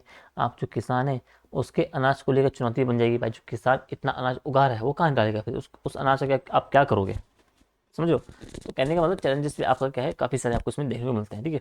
तो पीडीएस में आपको डीबीटी आपको लागू करना चाहिए भाई। आप आपकी राय क्या है, मेरी राय क्या है। तो आप बोलोगे कि भाई पीडीएस में डीबीटी को लागू करना चाहिए। शांता कुमार समिति का आप रेफरेंस दोगे कि उनके अनुसार क्या है, सरकार की लगभग जो है 30,000 रुपये करोड़ की बचत जो है डीबीटी के माध्यम से हो सकती है। और लागू करने के क्रम में क्या आपको इन बातों का ध्यान थोड़ा आपको रखा जाना चाहिए। बेसिकली आप बोलोगे कि डीबीटी का जो है उसको किसान के पास एक विकल्प के रूप में, ठीक है ना, कि अनिवार्यता वो चाहे डीबीटी के माध्यम से या फिर वो अनाज जो बेसिकली ले सकता है अनाज के बदले में एक विकल्प के रूप में डीबीटी हो। और जो बोलोगे तो डीबीटी क्या है आपकी सशर्त आप लागू की जाए भाई। आप जो सीपीआई इंडेक्स है उसको भी इसमें जोड़ा जा सकता है। ये इन्फ्लेक्शन से आप जब मुद्रास्फीति पढ़ते हो वहाँ पे से पढ़ते हो। ठीक है। तो सीपीआई इंडेक्स बेसिकली उसे भी आपके इसमें डीबीटी के माध्यम इसमें आप जोड़ सकते हो। ठीक है। तो इन माध्यम से आप समझो कि पीडीएस प्रणाली में क्या आपके फायदे क्या नुकसान वगैरह आपको देखने को मिलते हैं। ठीक है। अगला है एक देश एक राशन कार्ड। ठीक है। ये भी चर्चा में था काफ़ी। इसको और जान लो भाई कि जब एक देश एक राशन कार्ड की हम बात करें, इस योजना की बात करें, तो शुरुआत आपकी 19 किस में देखने को मिल रही है। ठीक है। 4 राज्यों में क्या है एक पायलट योजना के रूप में काम कर रही है भाई। ठीक है। जिसके तहत क्या है, मतलब देखोगे तो 4 राज्यों में एक पायलट योजना के रूप में कार्य इसमें की गई थी शुरुआत 2019 में। ठीक है। इसके तहत क्या है कि लाभार्थी को क्या है देश में किसी भी क्षेत्र में आप जाओगे किसी भी राशन की दुकान से अपने जो कोटे का उसका जो राशन का अनाज बेसिकली वो ले सकता है। अब ऐसा करने से लाभ क्या होगा भाई, लाभ ही होगा कि जो प्रवासी मजदूर बेसिकली हैं जो एक राज्य से आपका अन्य राज्य में काम के चलते या किसी और के चलते आपका रह रहे हैं, तो उनके प्रति के उत्तरदायित्व से संबंधित आपकी चीज़ मिल रही है। ये प्रणाली होगी तो आपका जो फर्जी राशन कार्ड है उसकी समस्या का समाधान अब करेगी भाई। आपका ये योजना क्या आपका सामाजिक न्याय आपका हो गया, जो भौगोलिक बाधा के लिए आपका जो बनी हुई है सामाजिक न्याय स्थापित करने के लिए उसको दूर करने और भोजन के अधिकार की रक्षा करने के लिए सक्षम करने में आपका एक परिकल्पना करता है भाई। आपका जो रिसाव आपका जो है जो आपका लीकेज की समस्या बेसिकली है उसको दूर करने में सक्षम बनी हुई है। आपका जो सामाजिक भेदभाव है उसको कम करने में सक्षम बनी हुई है। अब इसको चुनौती क्या है भाई इसको लागू करने में, अगर आप एक देश एक राशन कार्ड आप लागू करना चाहते हो तो आपको क्या चैलेंजेस आपको देखने को मिलते हैं। तो आप बोलोगे भाई जो आपके प्रवासी श्रमिक बेसिकली हैं, तो प्रवासी श्रमिक है उनके डेटा का अभाव है। आपको पता नहीं है ना कि कितने प्रवासी श्रमिक किस राज्य में कितने हैं, किस राज्य के कितने हैं, कितने ने कितना प्रवास कर रखा है। तो जो आपका असल डेटा नहीं है उनके संदर्भ में, तो आप उनके संदर्भ में ऐसे योजना कैसे लागू कर पाओगे सटीक तरीके से। आपका जो सार्वजनिक वितरण प्रणाली बेसिकली है उसमें प्रतिस्पर्धा के माध्यम से क्या आपको सुधार लाने की आवश्यकता है भाई। समाज के कई ऐसे वर्ग हैं जिनके पास अभी भी क्या है आधार कार्ड नहीं है भाई, तो वो क्या है उस कारण क्या है उस खाद्य सुरक्षा से वाकई वंचित रह जाते हैं। ठीक है। या वंचित हो रहे हैं बेसिकली। अगला बोलोगे कि आपके लाभार्थी हैं, आप लाभार्थियों की पहचान करने के लिए क्या है आप कार्य में आपकी भारी आपकी एक लागत आएगी। और इससे आपका जो समावेशन आपका हो गया अपवर्जन हो गया, इसकी कई आपकी त्रुटियां इसमें आपकी मौजूद रहती है। और सबसे बड़ी समस्या आप बोलोगे कि ऐसे गरीब परिवार के डेटा से संबंध है जो अंतर्राज्य एवं जो अंतर्राज्य और अंतर्राज्य आपका जो है प्रवास आपका करते हैं। ठीक है। तो इन चुनौतियों को आप थोड़ा सा इनके संदर्भ में आप बोल सकते हो। ठीक है। अब इसमें आप बोल सकते हो कि इन बातों का ध्यान आप रख सकते हो भाई, इनको आप पहले आप शामिल कर सकते हो कि भाई राशन कार्ड क्या, आप उन्हें एक स्मार्ट राशन कार्ड आप चेंज कर सकते हो, आप राशन कार्ड का डिजिटलीकरण कर सकते हो। आप एंड टू एंड क्या है, पूरी प्रक्रिया आपकी ऑनलाइन होनी चाहिए भाई, आपकी एक ऑनलाइन शिकायत प्रणाली आपकी स्थापना करनी चाहिए। इन बातों का आपको ध्यान रखना है, ठीक है। तो एक देश एक राशन कार्ड में इनको थोड़ा ध्यान रखना है। अगला आपका आएगा बफर स्टॉक का, समझो भाई कि इसका अवधारणा क्या है, इसके लाभ हानियों को आपको बताना है भाई, बफर स्टॉक की संबंधित चीज़ें क्या है। तो बफर स्टॉक आप ऐसे समझो कि एक ऐसी व्यवस्था है जिसके अंतर्गत जो मूल्यों में क्या है, जब कभी आपका उतार चढ़ाव आए तो उससे बचने के लिए क्या आपका जो एक हम बोल सकते हैं कि आकस्मिक या इमरजेंसी आपका आपातकालीन जो है, आपातकालीन स्थिति में आपकी जो खाद्य सुरक्षा है उसको सुनिश्चित करने के लिए क्या है, खाद्यान्नों का भंडारण बेसिकली किया जाता है। जिसके इसकी शुरुआत हम करेंगे जो आपकी चौथी पंचवर्षीय योजना हुई थी उसके दौरान आपको देखने को मिलती है, ठीक है। यानी आपके पास एक ऐसा स्टॉक आपका उपलब्ध है जो किसी भी आपके अप्रिय घटना ऐसी होती है, आपातकालीन स्थिति आपके सामने ऐसे आती है, तो वहाँ आपके इस बफर स्टॉक में आपने जो खाद्यान्न को स्टोर करके रखा है उसका आप यूज़ कर सको, ठीक है। अब बफर स्टॉक संबंधित मानकों का निर्धारण जो है आपका प्रत्येक वित्तीय वर्ष के दौरान क्या आपका त्रैमासिक आधार पर किया जाता है, ठीक है। और बफर स्टॉक मानकों के अतिरिक्त क्या है, 30 लाख टन आपका जो गेहूँ बेसिकली है और जो 20 लाख टन आपका चावल है, उसका अतिरिक्त जो क्या है आपका नीतिक एक रिजर्व बेसिकली वो आपका बनाए रखा जाता है, रणनीतिक रिजर्व बेसिकली, ठीक है। तो ये आपको थोड़ा सा ध्यान रखना है कि भाई जो आपका जो बफर स्टॉक मानकों के अतिरिक्त क्या है आपका 30 लाख टन आपका गेहूं हो गया और 20 लाख टन आपका जो चावल है उसका एक एक्स्ट्रा आपका जो स्ट्रेटेजिक आपका रिजर्व है वो आपका बनाए रखा जाता है, समझ गए। अब बफर स्टॉक की अवधारणा आप समझ गए। अब इसके लाभ हानि आपको देखना, लाभ क्या है भाई, मतलब उद्देश्य क्या है, उद्देश्य क्या है कि भाई खाद्य आपूर्ति को सुनिश्चित करना आपका हो गया, मूल्यों को स्थिर बनाए रखना आपका हो गया, मूल्यों में गिरावट के कारण क्या है किसानों एवं उत्पादक हैं उनको व्यापार से बाहर नहीं होने देंगे। आप इससे क्या है आपका जो मूल्य आपका होगा वो आपका लक्षित स्तर पर बना रहता है, चाहे किसी भी वर्ष खाद्यान्न उत्पादन अधिक हो या कम। अब ऐसे करने से लाभ क्या होगा भाई, आप जो है प्राकृतिक आपदा आपके हो गया, आपकी जो खराब फसल आपकी होगी, ऐसी स्थिति में क्या आप खाद्य सुरक्षा आपको सुनिश्चित करने में से हेल्प मिलेगी। खुले बाजार में आपका जो खाद्यान्नों की मांग एवं जो पूर्ति को क्या है वो एक बैलेंस करने का काम कर रहा है। तो बैलेंस करके आपको खाद्यान्नों के मूल्यों को जो बेसिकली उसको स्थिर बनाने का काम कर रहा है। आप बोलोगे कि जो खाद्यान्नों के संदर्भ में जो मुद्रास्फीति हो रही है उसको एक कंट्रोल करने का काम करता है। खाद्यान्नों के अधिक से उत्पादन होने पर क्या है, न्यूनतम समर्थन मूल्य पर बेसिकली उनका क्रय करके किसानों को उनकी जो उपज उन्होंने की है उसकी उन्हें उचित मूल्य उन्हें मिल सके भाई, समझ गए।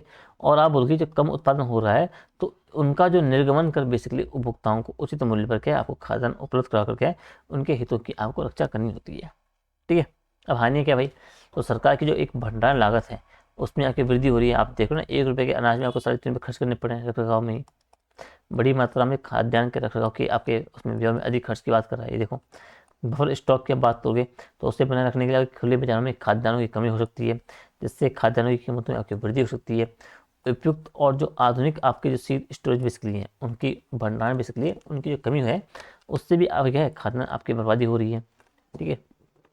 कई सारे उन्होंने मैंने खस्ता हाल में आपको स्टोरेज आपको देखने को मिलते हैं, कहीं चूहे दौड़ रहे हैं, कहीं कुछ, कहीं आपका कुछ और समस्याएं हैं। तो इस तरीके से आप हानियों की आप बात करोगे इसके संबंध में, समझ गए। अगर आपको देखना है एमएसपी से आप क्या समझते हो, न्यूनतम समर्थन मूल्य से आप क्या समझते हो, और एमएसपी जो है बेसिकली कृषकों का जो निम्न आय से है उससे किस प्रकार आपको जो निम्न आय का जो फंदा बेसिकली होता है उससे किस प्रकार से आपको बचाव कर सकती है, ठीक है, ठीक है। तो अगला ये बोल रहा है कि जो आपका एमएसपी को आपको समझना बेसिकली एमएसपी होती क्या है और उसने किस तरीके से जो कृषक आपके किसान बेसिकली उसको जो है उनको बेसिकली निम्न आय से फंदे से एक निकालने का एक बचाने का काम किया है या कर सकती है बेसिकली। तो एमएसपी आपको पता ही है कि एमएसपी क्या है, न्यूनतम समर्थन मूल्य है, और वो एक ऐसा न्यूनतम आपका बीमित मूल्य है जो किसानों को उनके जो कृषि उत्पाद हैं उनको बाजार में जो गिरती जो कीमत बेसिकली उसको सुरक्षा उससे देता है, ठीक है। यानी सरकार क्या है, सरकार एमएसपी के माध्यम से क्या है किसानों को निम्न आय के फंदे से बाहर निकालने में सहायता करता है। मतलब एक ऐसा मूल्य है जो किसानों में अगर अगर बाजार में अगर आपकी कीमत घट भी रही है, आपकी गिर भी रही है, तो आपको एक नियत आपको कम से कम एक बीमित मूल्य आपको मिलेगा ही मिलेगा उस खाद्यान्न के संदर्भ में, समझ, अनाज के संदर्भ में बेसिकली, समझो। तो इसके आपको इतना आपको समझना है, ठीक है।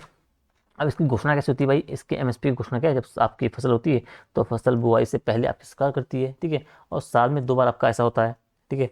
यह क्या है, इस मूल्य की घोषणा आपका भारत सरकार की जो आर्थिक मामलों की एक मंत्रिमंडलीय समिति होती है उसके द्वारा किया जाता है। तो इतना आपको थोड़ा सा इंट्रो के रूप में आपको देखना है।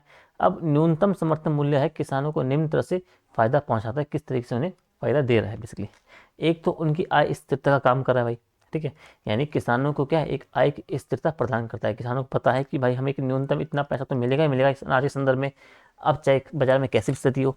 अब हम क्या है, या तो हम इस मूल्य पे से बेच दें सरकार को, या हमें अगर मार्केट में इससे अच्छा कोई लेने वाला मिलता है तो हम उसे जाके बेच सकते हैं। तो दोनों जगह आपको फायदा है, यानी कि आय आपकी स्थिर बनी हुई है, आपकी जोखिम कम आपकी होगी भाई, कि जोखिम में कमी करता है कि भाई एमएसपी क्या है, बाजार के उतार चढ़ाव से आपके होने वाली जोखिम बेसिकली उसको कम करने में मदद करता है।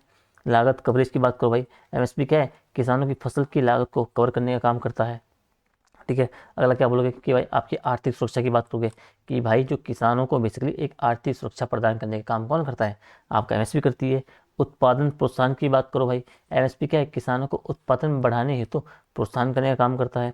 बाजार की अस्थिरता से आपको सुरक्षा दे रहा है, कि अगर बाजार अस्थिर भी है तो किसानों क्या है, वो किसानों की बाजार के अस्थिर मूल्यों के उतार चढ़ाव से आपको सुरक्षा मिल जाएगी, वहाँ से आपको जो आपका प्राइस है आपको तो फिक्स है ही भाई, ठीक है।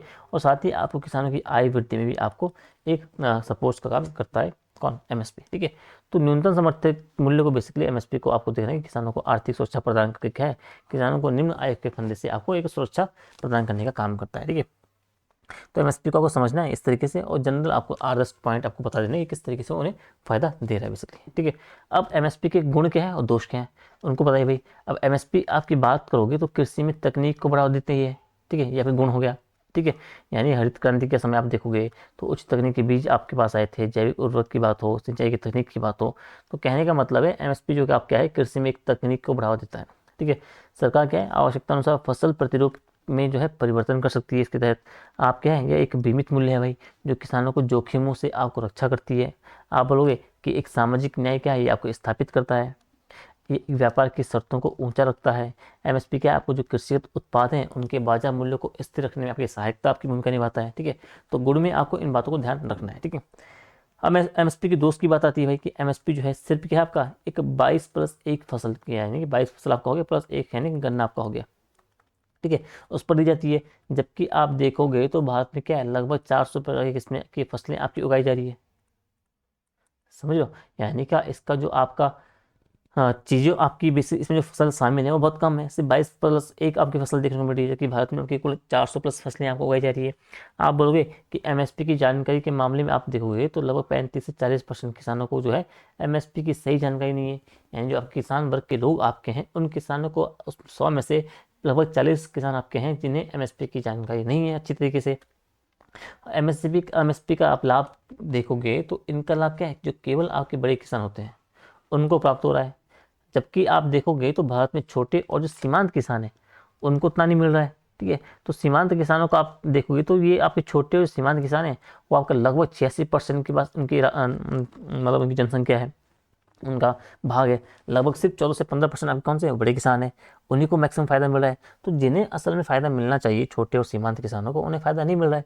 तो आप एक दोस्त के रूप में आप इन बात को उल्लेख कर सकते हो। आप बोलोगे भाई जो किसान है वो मृदा की उर्वरक क्षमता बेसिकली है उससे समझौता कर रहा है, ठीक है, क्योंकि वो चाहता है कि अत्यधिक उत्पादन हो, और इसलिए अत्यधिक उत्पादन के लिए क्या हो, रासायनिक उर्वरक आपका हो गया, जल आपका दोहन हो गया, इनमें आपका काफ़ी अच्छा खासा अपना वो कर रहा है, चीज़ें कर रहा है, ठीक है, कि वह रासायनिक उर्वरक का उपयोग कर रहा है, अधिक से अधिक जल का दोहन कर रहा है। इससे क्या उसकी जो कृषक की मृदा की उर्वरक क्षमता है उसको नुकसान पहुंचाने का काम कर रहा है, ठीक है। अगला देखने कि आपका एफसीआई की बात कर रहा है। अब एफसीआई जो है उसके पास जो अपर्याप्त भंडार गृहों की संख्या है, ठीक है। उसके कारण क्या, जो आप वो जो अनाज बेसिकली आप खरीद रहे हो, जो अधिग्रहण कर रहे हो, तो ठेकेदार क्या करता है, मन माने ढंग से क्या अधिग्रहण करता है, जिससे किसानों को आपका शोषण बनता है, ठीक है। तो इनको आपको थोड़ा सा जानते रहना है। अब आप सुधार के लिए क्या सुझाव आप दोगे भाई, वैसे तो उसमें बोला नहीं गया, लेकिन आप खुद आपको सवाल अगर पूछा जाए कि एमएसपी में क्या आप चेंजेस के लिए क्या सुझाव आप ला सकते हो भाई, आप बोलोगे कि एमएसपी का जो दायरा है उसे आपको बढ़ाना चाहिए, जो अभी 22+1 तक है उसे आपको अधिक से अधिक फसलों में इसमें आपको शामिल करना है। इस तरह से क्या है आप प्रायोजित करेंगे तो फ़ायदा आपका जो छोटे और जो सीमांत किसानों को अधिक मिले, यानी कि आपको इस तरीके से लागू करना है, इस तरह से इसमें चेंजेस वगैरह करने हैं जो आपका फ़ायदा जो है उन अधिक से अधिक 86% किसानों को मिले, ना कि आपके टॉप के कुछ बड़े किसानों को, ठीक है। एमएसपी की बात करें तो उसे समय समय पर आपको हर तिमाही छमाही के आधार पर आपको मूल्यांकन करते रहना है। मोटे अनाज आपका हो गया, सब्जी आपकी हो गई, इनको भी आपको इस पर जोर दिया जाना चाहिए भाई। आप ठेकेदारों का जो अधिग्रहण है उसकी भूमिका में एक ट्रांसपेरेंसी आप बढ़ाओगे, उसके एफसीआई के जो भंडारगृह हैं उनमें वृद्धि करोगे, उन्हें आप एडवांस लेवल की बनाओगे, शीत भंडारगृह बनाओगे, ठीक है, किसानों को अवगत कराओगे, एमएसपी से संबंध में आप जागरूकता फैलाओगे, और डिजिटल मीडिया का फायदा आप पत्रकारिता आपका हो गया, आपकी मीडिया आपकी होगी, आपकी डिजिटल मीडिया हो गई, आप आपकी सोशल मीडिया होगी, इन सभी के उपयोग के माध्यम से क्या आप उनके अधिक से अधिक किसानों को इस संबंध में जागरूकता फैलाने का काम करोगे। समझ गए? देखते हैं क्लास कितनी आपकी लंबी हो गई है।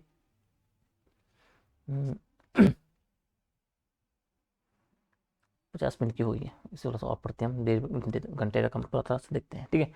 अगर आप देखो, ये बोल रहा है कि आपका जो कृषि विपणन बेसिकली इसको आपको समझना है कि कृषि विपणन से आप क्या समझते हो, और भारत में कृषि विपणन प्रणाली में दोषपूर्ण क्यों है। तो अगर आपका सवाल बने ऐसा कि भाई कृषि विपणन से आप क्या समझते हो, और या आपका बने कि जो भारत में कृषि विपणन जो प्रणाली है वो दोषपूर्ण क्यों है, ये या आपकी लैंग्वेज बदल जाएगी कि भाई भारतीय कृषि प्रणाली बेसिकली दोषपूर्ण क्यों है, स्पष्ट करें, तो दोनों की बात एक ही हो जाएगी, ठीक है, आंसर इसका सेम निकलेगा। आप ही बोलोगे कृषि विपणन मतलब, ठीक है, विपणन में आपकी वो सभी क्रियाएं आ जाएगी जब आपने क्या है, उत्पादन कर दिया बेसिकली, ठीक है। तो उत्पादन आपका जब आ रहा है, उत्पादन होने के बाद से लेके और जो मतलब उसके बाद की जो प्रक्रिया है, एक मतलब खाने, आप ये समझो कि खेत से लेके और खाने की मेज तक, खाने की मेज तक, तो इसके मध्य जो भी आपकी प्रक्रिया होगी ना, वो सभी विपणन के अंतर्गत आपकी शामिल आएगी, ठीक है। तो कृषि विपणन में उन सभी क्रियाओं को शामिल किया जाता है जो कृषि उत्पाद को विक्रय के योग्य बनाती है या बनाते हैं, समझ गए, यानी खेत से लेके और बिल्कुल खाने की मेज तक, ठीक है। खेत में आपका गेहूं है भाई, ठीक है, गेहूं आपका तैयार हो गया खेत में, अब वो कटेगा बटेगा वहाँ पे, उसके उसका परिवहन होगा, वो जाएगा सीधा भंडारगृह में, ठीक है, भंडारण में जाएगा, वहाँ से गेहूँ जाएगा आपका सीधा प्रसंस्करण उसकी फैक्ट्री में, वहाँ क्या होगा, वहाँ उसका बनेगा आटा वगैरह जो भी बनेगा, उसका आटा ब्रेड जो भी उसका बनना होगा, वहाँ से खरीदेगा वो थोक विक्रेता, थोक विक्रेता से आपका खरीदेगा होगा रिटेलर, रिटेलर से आपके पास जाएगा किराने की दुकान पे, ठीक है, अगर सीधा गेहूँ जा रहा है, और किराने की दुकान से आपका जाएगा खाने की मेज तक। समझ गए? तो कहने का मतलब है कि कृषि विपणन में आपकी उन सभी प्रक्रियाओं को शामिल करेंगे जो आपका जो कृषि उत्पाद है उसको विक्रय के योग्य बनाती है, इनमें आपको ध्यान रखना है, ठीक है। अर्थात किसान के खेत से लेकर खाने की मेज तक की जो प्रक्रिया होती है वही आपकी कृषि विपणन है। समझ गए? अब भारत में आप देखोगे तो कृषि विपणन जो प्रणाली है उसमें कई कारणों से आपके दोषपूर्ण अवस्थिति आपकी बनी हुई है उसमें। अब कौन कौन से कारण हैं आप बोलोगे, जो परिवहन प्रणाली बेसिकली वो बहुत महंगी है और बहुत धीमी आपको देखने को मिलती है उत्तर यहाँ भारत में। आपको भंडारण की बात करोगे तो आपका जो स्टोरेज बेसिकली उसका अभाव आपको मिलता है, और उसमें भी आप जो अत्याधुनिक भंडारण की बात करोगे वो तो बहुत दूर की बात है। आपका जो हम बोलते हैं इसमें कि शीतकालीन जो आपके शीत भंडारण आपका हो गया उसमें तो उतनी संख्या में ही नहीं। हमने ऊपर देखा कि आपका 67 मीट्रिक टन आपका जो खाद्यान्न है वो सालाना आपका बर्बाद हो रहा है भाई, आपके उचित रखरखाव ना होने के कारण उसमें चूहे उन्हें खा रहे हैं, कभी उनकी बर्बादी हो रही है। समझ रहे? मध्यस्थों की भूमिका की बात करें भाई कि मध्यस्थों की अधिक भूमिका की वजह से क्या हो रहा है, जो खाद्य मुद्रास्फीति स्फीति बेसिकली वो आपकी बढ़ रही है, जिस कारण जो किसान कृषि उत्पादन में अभी कमी करते हैं। आप बोलोगे सूचना का प्रभाव तंत्र आपका धीमा बना हुआ है, अपारदर्शी आपका बना हुआ है, गुणवत्ता का आपका अभाव बना हुआ है खाद्यान्नों में सेवा में, तो इन बातों का आपको थोड़ा सा उसमें ध्यान रखना है, ठीक है। मंडी की बात करोगे भाई कि मंडी में क्या है, शुल्कों की बहुलता लगी हुई है, आपका आदर्श शुल्क पड़ता है, आपको पल्लेदारी शुल्क देना पड़ता है, ढुलाई शुल्क देना पड़ता है, तुलाई शुल्क देना पड़ता है, ग्रामीण विकास शुल्क देना पड़ता है, एपीएमसी शुल्क देना पड़ता है। तो मंडी में आपको 36 प्रकार के शुल्क आपको जमा करने पड़ते हैं। मंडी की दूरी की बात करोगे भाई, मंडी जो है आपका खेत से लेके जो किसानों से पहुंच लेके बहुत दूर दूर तक आप होता है। इन उत्तराखंड की बात ले लो, यहाँ की बात, देहरादून की बात करो भाई, देहरादून आपका जो ये मंडी आपकी है, तो इसमें लोग किसान जो है उत्तरकाशी की बॉर्डर से भी लेके आते हैं, समझ लो, टिहरी के बॉर्डर से भी लेके आते हैं। तो बहुत जगह रुद्रप्रयाग से आप कहोगे तो बहुत जगह जो आपको जो एक लंबी दूरी उन्हें तय करनी पड़ती है, यानी कि आप बोलोगे हालांकि इसमें आप जो देखते हो तो राष्ट्रीय किसान उद्योग की बात करते हैं, उसने सॉरी आयोग की बात करते हैं, तो उन्होंने सिफारिश की थी कि जो आपके एक एपीएमसी मंडी बेसिकली है, ठीक है, और उससे दूसरी एपीएमसी मंडी के बीच जो आपकी होगी 5 किलोमीटर की आपकी जो एक दूरी है उससे अधिक नहीं होनी चाहिए। किंतु भारत में आप जो देखते हो तो ये आपकी दो मंडियों के बीच जो दूरी है आपका 21 से 22 किलोमीटर आपकी औसत है, ठीक है। तो ये औसत दूरी है, कई कई ऐसी मंडियाँ तो आपको सैकड़ों दूरी आपको जो है किलोमीटर आपको देखने को मिलती है, ठीक है। और भारतीय किसानों की बात करोगे तो भारतीय किसानों में जो धारण करने की क्षमता है उसका भी आपको देखने को मिलता है, ठीक है। तो इन बातों को सबको ध्यान रखना है। अगला ये बोल रहा है कि जो कृषि उत्पाद आपका विपणन समिति है उसके कार्य और उसके उद्देश्य की आपको चर्चा करनी है, और जो भारत में एपीएमसी की चुनौतियां उनको आपको बताना है, एपीएमसी, ठीक है। तो एपीएमसी आप बोलोगे तो ये राज्य विशेष द्वारा आपकी जो स्थापित वो संस्था होती है, जो राज्य में करती है, जो राज्य में आपकी स्थित मंडियां हैं उनके लिए कानून बनाने का काम करती है, ठीक है। और ये सरकार द्वारा क्या है, राज्य सरकार द्वारा संचालित की जाती है। और एपीएमसी राज्य की बात, एपीएमसी बात करोगे तो ये राज्य के आगे किसान बेसिकली हैं, उन किसानों हेतु एक सुरक्षा कवच तैयार करने का काम करती है, समझ गए, जहाँ किसान जो है अपने अधिसूचित उत्पाद को क्या है विक्रय वगैरह करते हैं, समझ गए। तो इसको आपको थोड़ा सा जानते रहना है। एपीएमसी के कार्य क्या बात करोगे कि इसके क्या कार्य हैं, ठीक है। तो एपीएमसी को समझ लिया, कार्य की बात करोगे कि उत्पाद जो है उसे आप अधिसूचित करने का काम करोगे, जो आपका बेचा जाएगा, आपका जो खरीदार बेसिकली उसको आप लाइसेंस जारी करोगे, आपका जो एक आधारभूत संरचना है उसका निर्माण आप करोगे मंडी वाले में, ठीक है। इसके उद्देश्य क्या है भाई, कि भाई किसानों को क्या है उत्पाद जो बेसिकली है उसको उत्पाद का उचित मूल्य उन्हें मिल सके, विक्रय जो किए जा रहे उत्पाद है उसका प्रसंस्करण भी किया जा सके, उसका जो किसान जो बेसिकली किसान को तुरंत उसका भुगतान हो। तो ये बेसिकली उद्देश्य आपके एपीएमसी के आपको देखने को मिलते हैं। अब चुनौती क्या है भाई, कि भाई जो एपीएमसी में आपको जो लाइसेंस प्रणाली है वो काफ़ी जटिल बनी हुई है। सिर्फ एपीएमसी में स्थित जो मालिक बेसिकली हैं, यानी यहाँ पे आपका प्रवेश जो है वो एक बाधा आगे बनी हुई है, यानी कि आपका जो लाइसेंस जो है आपका जो एपीएमसी में स्थित मालिक वगैरह होंगे उनके संबंध में बात कर रहा है। और आप मतलब कुल मिला के बोलोगे तो यहाँ पे अगर प्रवेश जो आपकी चीज़ है और उसमें काफ़ी सारी बाधाएं आपको देखने को मिलती है। व्यापारियों के गठजोड़ की समस्या आपको देखने को मिलती है, ठीक है। मंडी में शुल्कों की बहुलता हमने ऊपर भी देखा था, ठीक है। आपका बहुत शुल्क प्रणाली आपको मंडी में देखने को मिलती है, गर्दा, आड़त, पल्लेदारी, ढुलाई, बहुत से शुल्क आपको देखने को मिलता है, ठीक है। बहु लाइसेंस प्रणाली की बात कर रहा है कि उत्पाद के लिए आपको अलग आपका हो गया, मंडी के लिए अलग आपका हो गया, सब्जी के लिए अलग हो गया, फलों के लिए अलग हो गया। तो अलग अलग चीज़ों के लिए आपको अलग लाइसेंस आपको जारी करने पड़ते हैं। एपीएमसी की बात करो तो प्रत्यक्ष और जो विपणन है बेसिकली और जो संविदा कृषि है दोनों को ये मंजूरी नहीं देता। एपीएमसी आपकी जो होता है वो प्रत्यक्ष विपणन और जो आपको संविदा कृषि है दोनों क्या है मंजूरी देता नहीं है। और एपीएमसी में जो आपका आवश्यक वस्तु अधिनियम 1955 था वो लागू था, जिसके तहत केंद्र राज्य है किसी वस्तु को क्या है इस अधिनियम में आपका लाया जा सकता था। अब इस प्रावधान को कर दिया गया समाप्त, और कौन से जो नए कानून आए हैं। तो ऐसे में इसमें थोड़ा सा आपको चैलेंज देखने को मिलता है, ठीक है। तो एपीएमसी में आप जब देखोगे तो आपको इन बातों का थोड़ा सा ध्यान रखना है, ठीक है। ये क्या क्या उसमें आपके उद्देश्य क्या है, कार्य क्या है, चुनौती क्या है, और क्या क्या उसमें चैलेंजेस वगैरह आपका है, ठीक है। तो एपीएमसी को आपने देख लिया। अब एपीएमसी में आप जो देख रहे हो तो इसमें आप ई नाम को देख लो भाई, राष्ट्रीय कृषि बाजार को आप देख लो, ये क्या है इसको आपको देखना है। तो ई राष्ट्रीय कृषि बाजार की हम बात करते हैं, नेशनल एग्रीकल्चर मार्केट की हम बात करते हैं बेसिकली। तो आपका 2016 में आपका लाया गया था, भारत सरकार द्वारा शुरू किया गया एक डिजिटल प्लेटफॉर्म आप समझो, ठीक है। इसमें क्या होगा, इसमें जो देश की सभी आपकी जो एपीएमसी मंडियां होंगी उनको जोड़ा जाना लक्षित आपका काम है, ठीक है। और ये ऑनलाइन प्लेटफॉर्म बेसिकली है, किसान जो आपके व्यापारी हैं, जो खरीदार हैं, उन सबको क्या करेगा एक ही मंच पर लाने का काम करता है। कौन कौन से किसान हो गए, व्यापारी हो गए और जो खरीदार हो गए, ठीक है। अब यहाँ ये क्या करते हैं बेसिकली, यहाँ ये फसल आप ऑनलाइन आके जो फसल वगैरह आप जो आपका लिस्टेड है उनकी खरीद फरोख्त करने का काम करते हैं, ठीक है।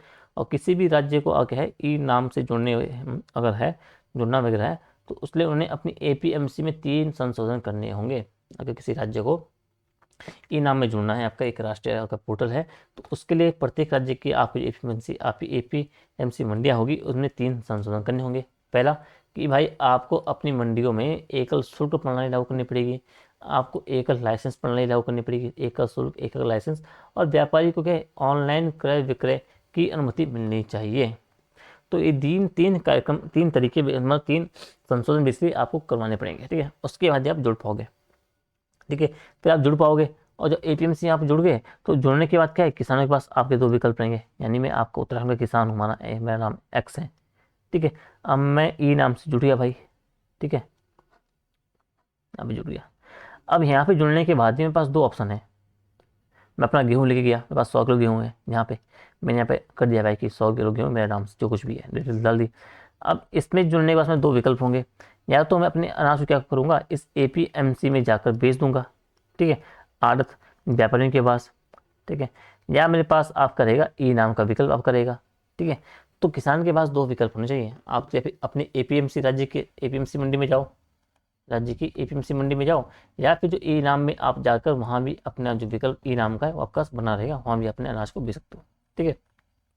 अब ई नाम के फायदे क्या होंगे भाई, तो मध्यस्थ जो बेसिकली हैं उनकी भूमिका समाप्त हो जाएगी, किसान को उचित मूल्य बेसिकली उस पर आपको प्राप्त होगा, अपने उत्पाद का उपभोक्ता को क्या है, एक कम कीमत पर उत्पाद मिलेगा। सूचना का प्रवाह तंत्र आपका तीव्र होगा, पारदर्शी आपका होगा। अनाजों की गुणवत्ता है उसमें आपको वृद्धि होगी। किसान क्या है, उत्पादन बढ़ाने में आपका प्रोत्साहन दिखाएंगे। आर्थिक विकास इस तरीके से होगा। समझो, नुकसान की बात करो तो ज़्यादातर किसान क्या है, वो आपके अशिक्षित हैं भाई, अनपढ़ हैं, गरीब हैं, उन्हें पता नहीं इन सब के बारे में। आप उनके अंदर जागरूकता की कमी बनी हुई है। राज्यों में आपको उत्साह की कमी है, राज्य उतना उत्साह नहीं दिखा पा रहे हैं जितना उन्हें दिखाना चाहिए। आधारभूत संरचना का अभाव भी बना हुआ है। तो नुकसान की बात करोगे या चैलेंजेस की बात करोगे तो इन बातों का बहुत थोड़ा सा ध्यान रखना है। किसने, राष्ट्रीय कृषि बाजार के संदर्भ में। समझ गए। अगला है संविदा कृषि की बात कर रहा है। तो संविदा कृषि होती क्या है बेसिकली, तो संविदा कृषि आप ऐसा समझो कि एक ऐसी प्रणाली है भाई जिसमें आपका किसान और जो खरीदार बेसिकली वो पहले से आपका एक तय किया गया मूल्य होता है और जो आपकी शर्तें होती हैं उस पर फसल की खरीद और बिक्री के लिए समझौता करते हैं। इस प्रणाली में आप देखोगे तो किसान को क्या है, अपनी फसल के लिए पहले से एक तय किया गया मूल्य मिलता है और खरीदार को क्या है, गुणवत्तापूर्ण आपकी फसल मिलती है। समझिए। संविदा कृषि क्या है, आपका समवर्ती सूची का विषय है भाई, ठीक है। और जो संविदा कृषि की बात करोगे तो उसको बढ़ावा देने के लिए क्या है, सरकार द्वारा कई कदम भी उठाए गए हैं। आप बोलोगे कि 2018 में आ गया है एक जो मॉडल एग्रीकल्चर कॉन्ट्रैक्ट एक्ट विकसित है वो लाया गया। राज्यों के द्वारा कई संविदा कृषि नीतियों का आपका निर्माण किया गया और संविदा कृषि प्लेटफॉर्म की स्थापना की गई। तो कई ऐसे प्रयास बेसिकली किए गए हैं जो आपका संविदा कृषि को सपोर्ट कर रहे हैं या सहायता उन्हें दे रहे हैं, ठीक है। अब संविदा कृषि अगर अपनाते हो उसके लाभ आपको क्या मिलेगा भाई, आपका जो किसान होगा, किसानों को जोखिमों से सुरक्षा मिलेगी भाई। किसानों को पता है कि भाई मैं अभी तो फसल बोने जा रहा हूँ भाई, अब कल के दिन कैसी भी स्थिति रहे तो मुझे फसल का इतना एक निश्चित अमाउंट तो मिलेगा ही मिलेगा। समझ लो, जोत का आकार बढ़ेगा, उससे आपका उत्पादन बढ़ेगा, ठीक है। तकनीकी का हस्तांतरण बेसिकली है उन इकाइयों द्वारा किसानों को मिलेगा जिसमें तकनीक को बढ़ावा मिलेगा बेसिकली कृषि में, साथ ही उत्पादकता में बढ़ेगा। ये समझो कि तकनीकों का हस्तांतरण होगा उन इकाइयों के द्वारा, ठीक है, किसानों को जो उनसे खरीद रही हैं, जिन्होंने पहले से उनसे आपके प्राइस फिक्स कर लिए हैं। तो वो चाहेंगे भाई इनसे अच्छा उत्पादन हो सके, अच्छी गुणवत्तापूर्ण उत्पादन हो सके अच्छी तरीके से। तो क्या करते हैं, तकनीकों का हस्तांतरण उनको करते हैं। तो उससे किसानों का आपको उत्पादकता बढ़ती है और उत्पादकता में वृद्धि होती है और तकनीक का आपका बढ़ावा मिलता है कृषि में, ठीक है। आप मौसमी बेरोजगारी में भी कमी होगी, इसका आप उल्लेख करते हो। आप चुनौतियाँ क्या हैं इसके लाभ के बाद, आप बोलोगे भाई कि इसमें एकल फसल को बढ़ावा मिलेगा। अब किसी एक्स फैक्ट्री को, एक्स कंपनी को बिल्कुल गेहूँ गेहूँ चाहिए तो सिर्फ गेहूँ गेहूँ पे आपका जो मूल्य वगैरह लेगा, ठीक है, उसी को उगाने का काम करेगा। एकल फसल अगर होगी तो उसके उत्पादन से मृदा की उर्वरक क्षमता बेसिकली होगी, उसमें कमी आएगी। अधिक उत्पादन के लालच में क्या होगा, अधिक रासायनिक उर्वरकों का आपका उपयोग करने किया जाएगा किसानों के द्वारा, ठीक है, उससे मृदा की उर्वरता भी कम होगी। साथ ही आपका जो मानव स्वास्थ्य है उस पर आपका दुष्प्रभाव पड़ेगा। आपके जो किसान हैं, किसानों को समझौते की शर्तों को एक समझने में परेशानी हो सकती है, ठीक है। खरीदार और जो किसान है उनके मध्य क्या है, विश्वास में कमी आपकी होती है। आप बोलोगे कि कॉन्ट्रैक्ट पर विवाद की स्थिति पर है, कोई भी विवाद समाधान या फिर निपटान संस्था की व्यवस्था नहीं है। अगर आपका खरीदार और जो किसान है दोनों के मध्य ऐसा कोई विवाद वगैरह होता है तो इसका कहीं कहाँ से आपका समाधान होगा, इसका निपटान कैसा होगा, ऐसी कोई संस्था इसमें संदर्भ में आपको देखने को नहीं मिलती है, ठीक है। तो संविदा कृषि को आपको इस तरह के सोर्स आपको जानते रहना है, ठीक है। अगला आपका बोल रहा है कि भारत में आपका क्या है, जो खाद्य प्रसंस्करण उद्योग है उसके महत्व को आपको थोड़ा सा बताना है, ठीक है, ठीक है।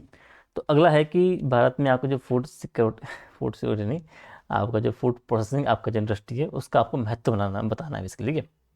तो आप जब बात खाद्य प्रसंस्करण उद्योग की करोगे भारत के संदर्भ में, तो ये भारत जैसे आपको जो विकासशील देश है उसके लिए क्या है, कृषि आधारित अर्थव्यवस्था है, ठीक है। तो उसके लिए क्या आपका जो फूड प्रोसेसिंग इंडस्ट्री है वो काफ़ी महत्वपूर्ण भूमिका आपकी निभाती है, ठीक है। क्योंकि जो एक तरफ तो ये ना सिर्फ कृषि का विकास करेगी, साथ ही तरफ क्या करेगा, दूसरी तरफ आपको जो ग्रामीण क्षेत्र बेसिकली है वहाँ में आपका एक समन्वित विकास है उसको भी बढ़ावा देने का काम करेगा, ठीक है। और नीचे आप जो बिंदु है इनके माध्यम से हम समझ पाओगे ये आपका खाद्य प्रसंस्करण उद्योग है उसका कितना महत्वपूर्ण मतलब कितना महत्व है इंडिया के संदर्भ में, ठीक है। रोजगार की बात करोगे भाई कि भाई जो एफ में आप बात करते हो उसमें प्रत्यक्ष रूप से आप देखोगे तो 13 मिलियन, और या आप कहोगे कि आपको जो प्रत्यक्ष रूप से क्या है, अप्रत्यक्ष रूप से बेसिकली आपके 35 मिलियन लोग रोजगार प्राप्त कर रहे हैं। यानी कि आप जब फूड प्रोसेसिंग इंडिया की आप बात करोगे एफ की, इसमें आपके डायरेक्ट आप बात करोगे तो 13 मिलियन लोग आपको रोजगार मिल रहा है, और इनडायरेक्टली क्या है इसमें लगभग 35 मिलियन लोग जो हैं इनसे आपका रोजगार प्राप्त कर रहे हैं, ठीक है। आकार की बात करोगे कि देश का जो कुल खाद्य बाजार है उसमें इसका है 32% अकेला योगदान इसका किसका, उत्पादन, उपभोग और निर्यात की दृष्टि से देखने को मिलता है। मतलब 32% मिल रहा है।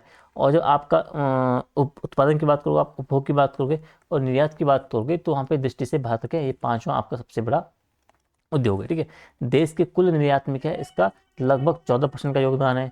सालाना इसमें आप बोलोगे तो 8 से 9% की वृद्धि के साथ ये बढ़ रहा है भाई। ये उद्योग क्या है, कृषि आपका हो गया, पशुपालन आपका हो गया, मत्स्य आपका हो गया, इनके समन्वित आपके विकास को बढ़ावा देने का काम करेगा। आपके ग्रामीण क्षेत्र के विकास में क्या आपका महत्वपूर्ण योगदान इसका बना हुआ है। रोजगार को बढ़ा रहा है, गरीबी को घटा रहा है, कृषि विकास आदि में एक काम कर रहा है। ठीक है, तो इन तरीकों से आप क्या बोलोगे, ये तरीके क्या है, बेसिकली आप क्या इसका महत्व को दर्शा रहे हैं। आप बोलोगे कि भाई जो खाद्य प्रसंस्करण उद्योग बेसिकली है, उसमें देश में क्या है, खाद्य सुरक्षा बेसिकली उसको सुनिश्चित करने का महत्वपूर्ण इसका योगदान है। खाद्य बर्बादी जो आपकी खाद्यान्न की होती है उसके रोकने में आपका महत्वपूर्ण इसका बना हुआ है।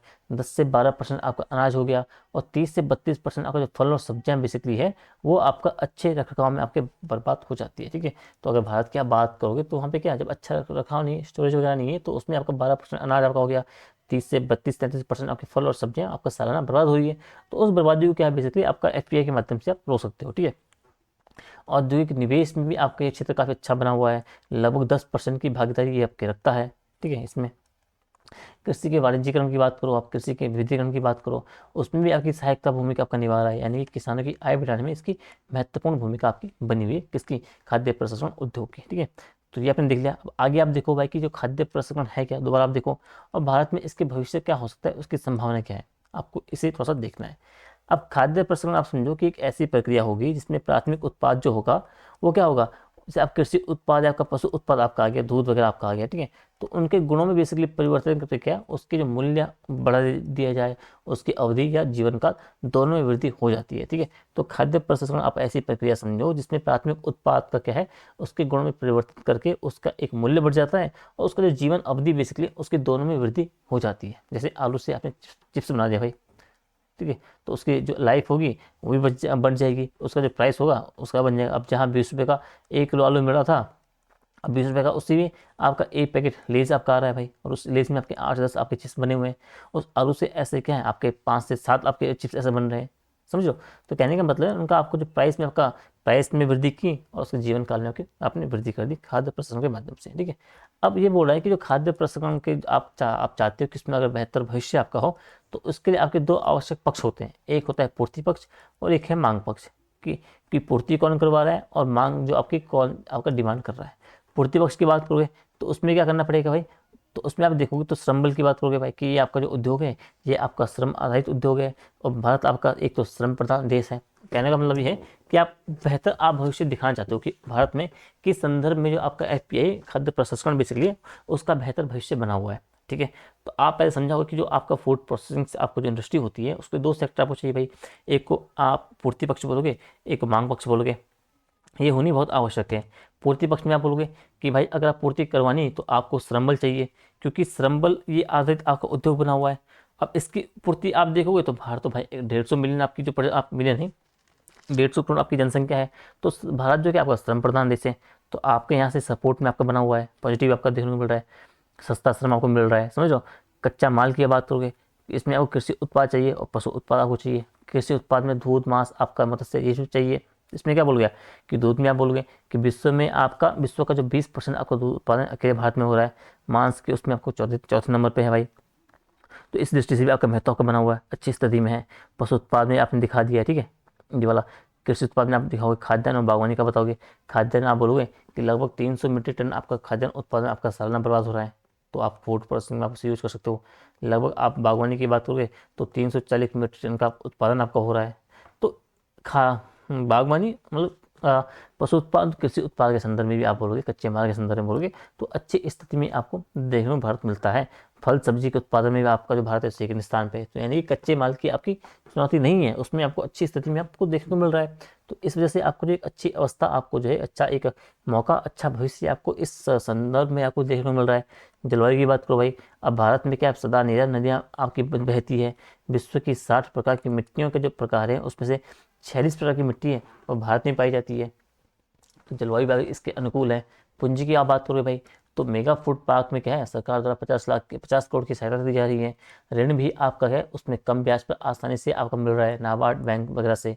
इस क्षेत्र में क्या आपका एफडीआई आपका हो गया वो 70% आपका है, ऑटोमेटिक रूट से आपका आ रहा है। तो ये 3-4 आप तरीके आप बताओगे जिससे ये दिखाएगा कि जो पूर्ति पक्ष बेसिकली है, पूर्ति पक्ष बेसिकली है कि आप बोलोगे कि कृषि उत्पाद आपका हो गया, पशु उत्पाद आपका हो गया, कच्चा माल पर्याप्त मात्रा में है, साथ ही जलवायु की विशेषता आपकी है अनुकूल होने के कारण क्या आपका जो पूर्ति पक्ष है वो भारत के संदर्भ में इसके लिए अच्छे भविष्य का संकेत है और एक मजबूत स्थिति में आपका बना हुआ है। अब मांग पक्ष कैसा है भाई, मांग पक्ष का बताओगे कि भाई भारत के लगभग 140 करोड़ जनसंख्या भी है, ठीक है। शहरों में अगर पलायन हो रहा है ग्रामीण क्षेत्रों से तो जनसंख्या बढ़ रही है, उनकी मांग बढ़ रही है, मध्यम वर्ग की आय बढ़ रही है, ठीक है, यानी आपकी मांग बढ़ रही है। वैश्विक बाजार में आपकी मांग जो है भारत के प्रसंस्कृत फूड की वो भी बढ़ रही है, तो ये भी अच्छा है, अच्छे संकेत भाई आपको देख रहे हैं। तो आप बताओगे कि भारत के संदर्भ में क्या है, मांग पक्ष और जो पूर्ति पक्ष है दोनों ही अत्यंत मजबूत स्थिति में है और इसके कारण जो है भविष्य में आपका खाद्य प्रसंस्करण की जो संभावना है आपकी लाभकारी आपकी हो सकती है, समझिए। और इफ आस्क्ड चैलेंज, अगर वो पूछेगा कि आप चैलेंजेस को आपको बताने हैं, चुनौतियाँ क्या क्या भाई फूड प्रोसेसिंग की भारत में, तो आप क्या बताओगे कि भाई जो आपका प्राथमिक प्रसंस्करण है उसका आपको अभाव देखने को मिलता है। यानी प्राथमिक प्रसंस्करण मतलब आपने जब आप काटते हो, उसे काटते छाड़ते हो, उसकी सफाई करते हो, उसकी बिनाई करते हो, धुलाई वगैरह करते हो, तो इसका आपको अभाव देखने को मिलता है। तो इससे आपको गुणवत्ता पर सब आपको दिखता है भाई। आप बोलोगे कि भारत में प्रशिक्षण प्रयोगशालाओं का अभाव का बना हुआ है, प्रशिक्षित मानव श्रम तो है लेकिन वो प्रशिक्षित नहीं है, ये आपका चैलेंज बना हुआ है। आपका क्या है, पर्याप्त भंडारण क्षमता का अभाव बना हुआ है, भंडारण क्षमता बहुत कम है, आप कोल्ड स्टोरेज में और भी कम है, बहुत सारा आपका खाद्यान्न ऐसे ही बर्बाद आपका हो रहा है, ठीक है। तो यानी कि जो लॉजिस्टिक है बेसिकली उसकी समस्या आपको देखने को मिल रही है, समझ गए। अब आपको बोलना है जो प्रसंस्करण बेसिकली है उसकी पुरानी तकनीकों के कारण क्या आपको खाद्य पदार्थों की बर्बादी आपकी हो रही है और उच्च लागत जो आपका है वो आपकी बनी हुई है। केंद्र और राज्य आपकी नीतियाँ हैं उसमें आपको निरंतरता का अभाव को देखने को मिल रहा है, ठीक है। साथ ही साथ बोलोगे आपका क्या है, एक व्यापक राष्ट्र नीति का आपको अभाव देखने को मिल रहा है, समझ गए। अगला 20वां सवाल आपको देखते हैं कि भारत में खाद्य प्रसंस्करण का विकास करने की राह में विपणन और जो पूर्ति श्रृंखला बेसिकली उनके प्रबंधन में क्या बाधा है, ठीक है। वो तो ओवरऑल हमने देखा। अब स्पेसिफिक वो बोल रहा है आपको जो विपणन और जो पूर्ति श्रृंखला है उनमें क्या प्रबंधन में क्या बाधाएं इनको आपको बताना है, ठीक है। तो आपूर्ति श्रृंखला प्रबंधन की हम बात करेंगे, उसके अंतर्गत जो आपके प्राथमिक उत्पाद आपके हैं उसको अंतिम रूप से प्रसंस्कृत उत्पाद में आपका बदला जाता है, किसमें, इसके तहत, ठीक है। और अंतिम उपभोक्ता तक उसे पहुंचाया जाता है। तो इसके अंतर्गत आपका अधिग्रहण आपका हो गया, भंडारण आपका हो गया, परिवहन आपका हो गया, ये सभी समय इसमें अंतर्गत आपको शामिल आपको देखने को मिलती है, ठीक है।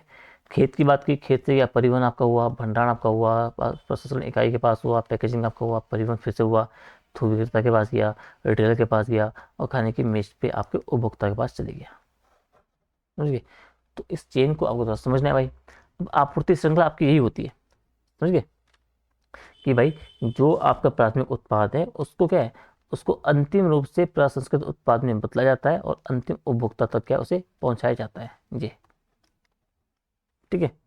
अब आपूर्ति श्रृंखला प्रबंधन में क्या आपकी चुनौतियां बनी है, आप बोलोगे कि भाई एमएसपी जो है वो संविदा कृषि को स्वीकृति नहीं देता है, जिससे क्या होगा जो कच्चे माल है उसकी उपलब्धता की समस्या आपकी जो है, यानी आपको अपस्ट्रीम की आपकी जो है वो आपकी समस्या बनी हुई है, ठीक है। एमएसपी जो है प्रत्यक्ष वितरण को स्वीकृति नहीं देता भाई। लॉजिस्टिक की समस्या आपकी बनी हुई है, परिवहन उतना अच्छा नहीं है, भंडारण उतना अच्छा नहीं है, शीत भंडारण उतना अच्छा नहीं है, यानी कि डाउन स्ट्रीम की भी समस्या आपकी बन रही है, ठीक है। क्लीन हार्वेस्टिंग की समस्या आपकी बनी है भाई, उससे कच्चे माल की गुणवत्ता आपकी प्रभावित हो रही है, यानी कि आपका अप स्ट्रीम आपका वो आपका प्रभावित हो रहा है। अप स्ट्रीम डाउन स्ट्रीम हम आगे हम समझेंगे, ठीक है। अगला बोलोगे कि भाई जो प्रसंस्करण इकाइयाँ बेसिकली है वहाँ पे आपकी जो तकनीकी है वो पुरानी तकनीकों का इस्तेमाल किया जा रहा है, जिससे आपकी लागत है वो प्रभावी नहीं होता है, उत्पाद आपके महंगे होते हैं, बर्बादी आपकी ज़्यादा होती है, यानी क्या है अब स्ट्रीम की समस्या बनी है। आवश्यक वस्तु अधिनियम 1955 के तहत क्या है जो भंडारण पर आपका रोक लगी है, मध्यस्थों की भूमिका आपकी होगी, आपका जो प्रसंस्करण उत्पाद है उनकी बिक्री में क्या है, अधिकतम व्यापारी असंगठित क्षेत्र से होते हैं, उनसे उत्पाद को क्या अंतिम उपभोक्ता तक पहुंचने में आपका एक लंबा समय आपका लग जाता है, ठीक है। और उससे उत्पाद की देरी होती है, उत्पाद के खराब होने की समस्या बनी रहती है, मूल्य वृद्धि का खतरा रहता है। तो इन सब चीज़ों को तो सबको देखते रहना है, किसमें, अगर बात तो पूछता है पूर्ति श्रृंखला आपूर्ति श्रृंखला प्रबंधन के संदर्भ में, समझ गए। तो आई होप की चीज़ें आपके अच्छे से आपकी रिकॉल हो रही होंगी, अच्छे आपको ये चीज़ें समझ आ रही किस तरीके से आपको आंसर को टैकल करके चलना है। तो क्लास में थोड़ा सा स्वास्थ्य ठीक नहीं है गला बहुत दर्द भी कर रहा है, क्लास भी हो रही है, मैं बोल नहीं पा रहा हूँ, ठीक है। तो क्लास को हम यहीं रुकते हैं आपका, ठीक है। बाकी जो बची हुई चीज़ में हम कल देखेंगे, ठीक है। एक क्लास हम और लाएंगे इसमें कि कौन कौन से इंपॉर्टेंट आपके टॉपिक्स हो सकते हैं जहाँ से आपके सवाल इकोनॉमिक्स के सेगमेंट से आपके बन सकें। और फिर हम शाम को आपको उत्तराखंड का पेपर 2 देखेंगे। और इकोनॉमिक्स जब आपकी हो जाएगी तो आपका जो इसमें इंटरनल आपकी सिक्योरिटी थोड़ा देखेंगे। और थोड़ा सा एनवायरनमेंट हम देख ही चुके हैं वैसे उत्तराखंड के संदर्भ में, आपको उसमें कुछ चेंजेस वगैरह है नहीं, पर फिर भी कुछ चीज़ें आपकी होगी, तो 2-3 क्लास आपकी मैं और इसमें लाऊंगा। तो आज की आपकी तारीख है 30। तो आई होप कि 2 तक आपका ये वाला GS3 या 2-3 तक GS3 वाला पेपर आपका निपट जाए, ठीक है। तो मिलते हैं आपको शाम के टाइम, तब तक के लिए अपना ध्यान रखिए, अच्छे से तैयारी करिए। जो कुछ मैं पढ़ा रहा हूँ बहुत इंपॉर्टेंट चीज़ें हैं, सवाल आपके यहीं से बनने वाले हैं। आपका जब पेपर होगा तब इस चीज़ों का आप मिलान कर सकते हो, ठीक है। तो अच्छे से लिखना है, अच्छे से आपको पढ़ना है, अच्छे से आपको अपने आंसर राइटिंग की प्रैक्टिस करनी है, ठीक है। तो मिलते हैं आपको शाम के टाइम, तब तक के लिए ध्यान रखिए, तब तक के लिए टाटा बाय।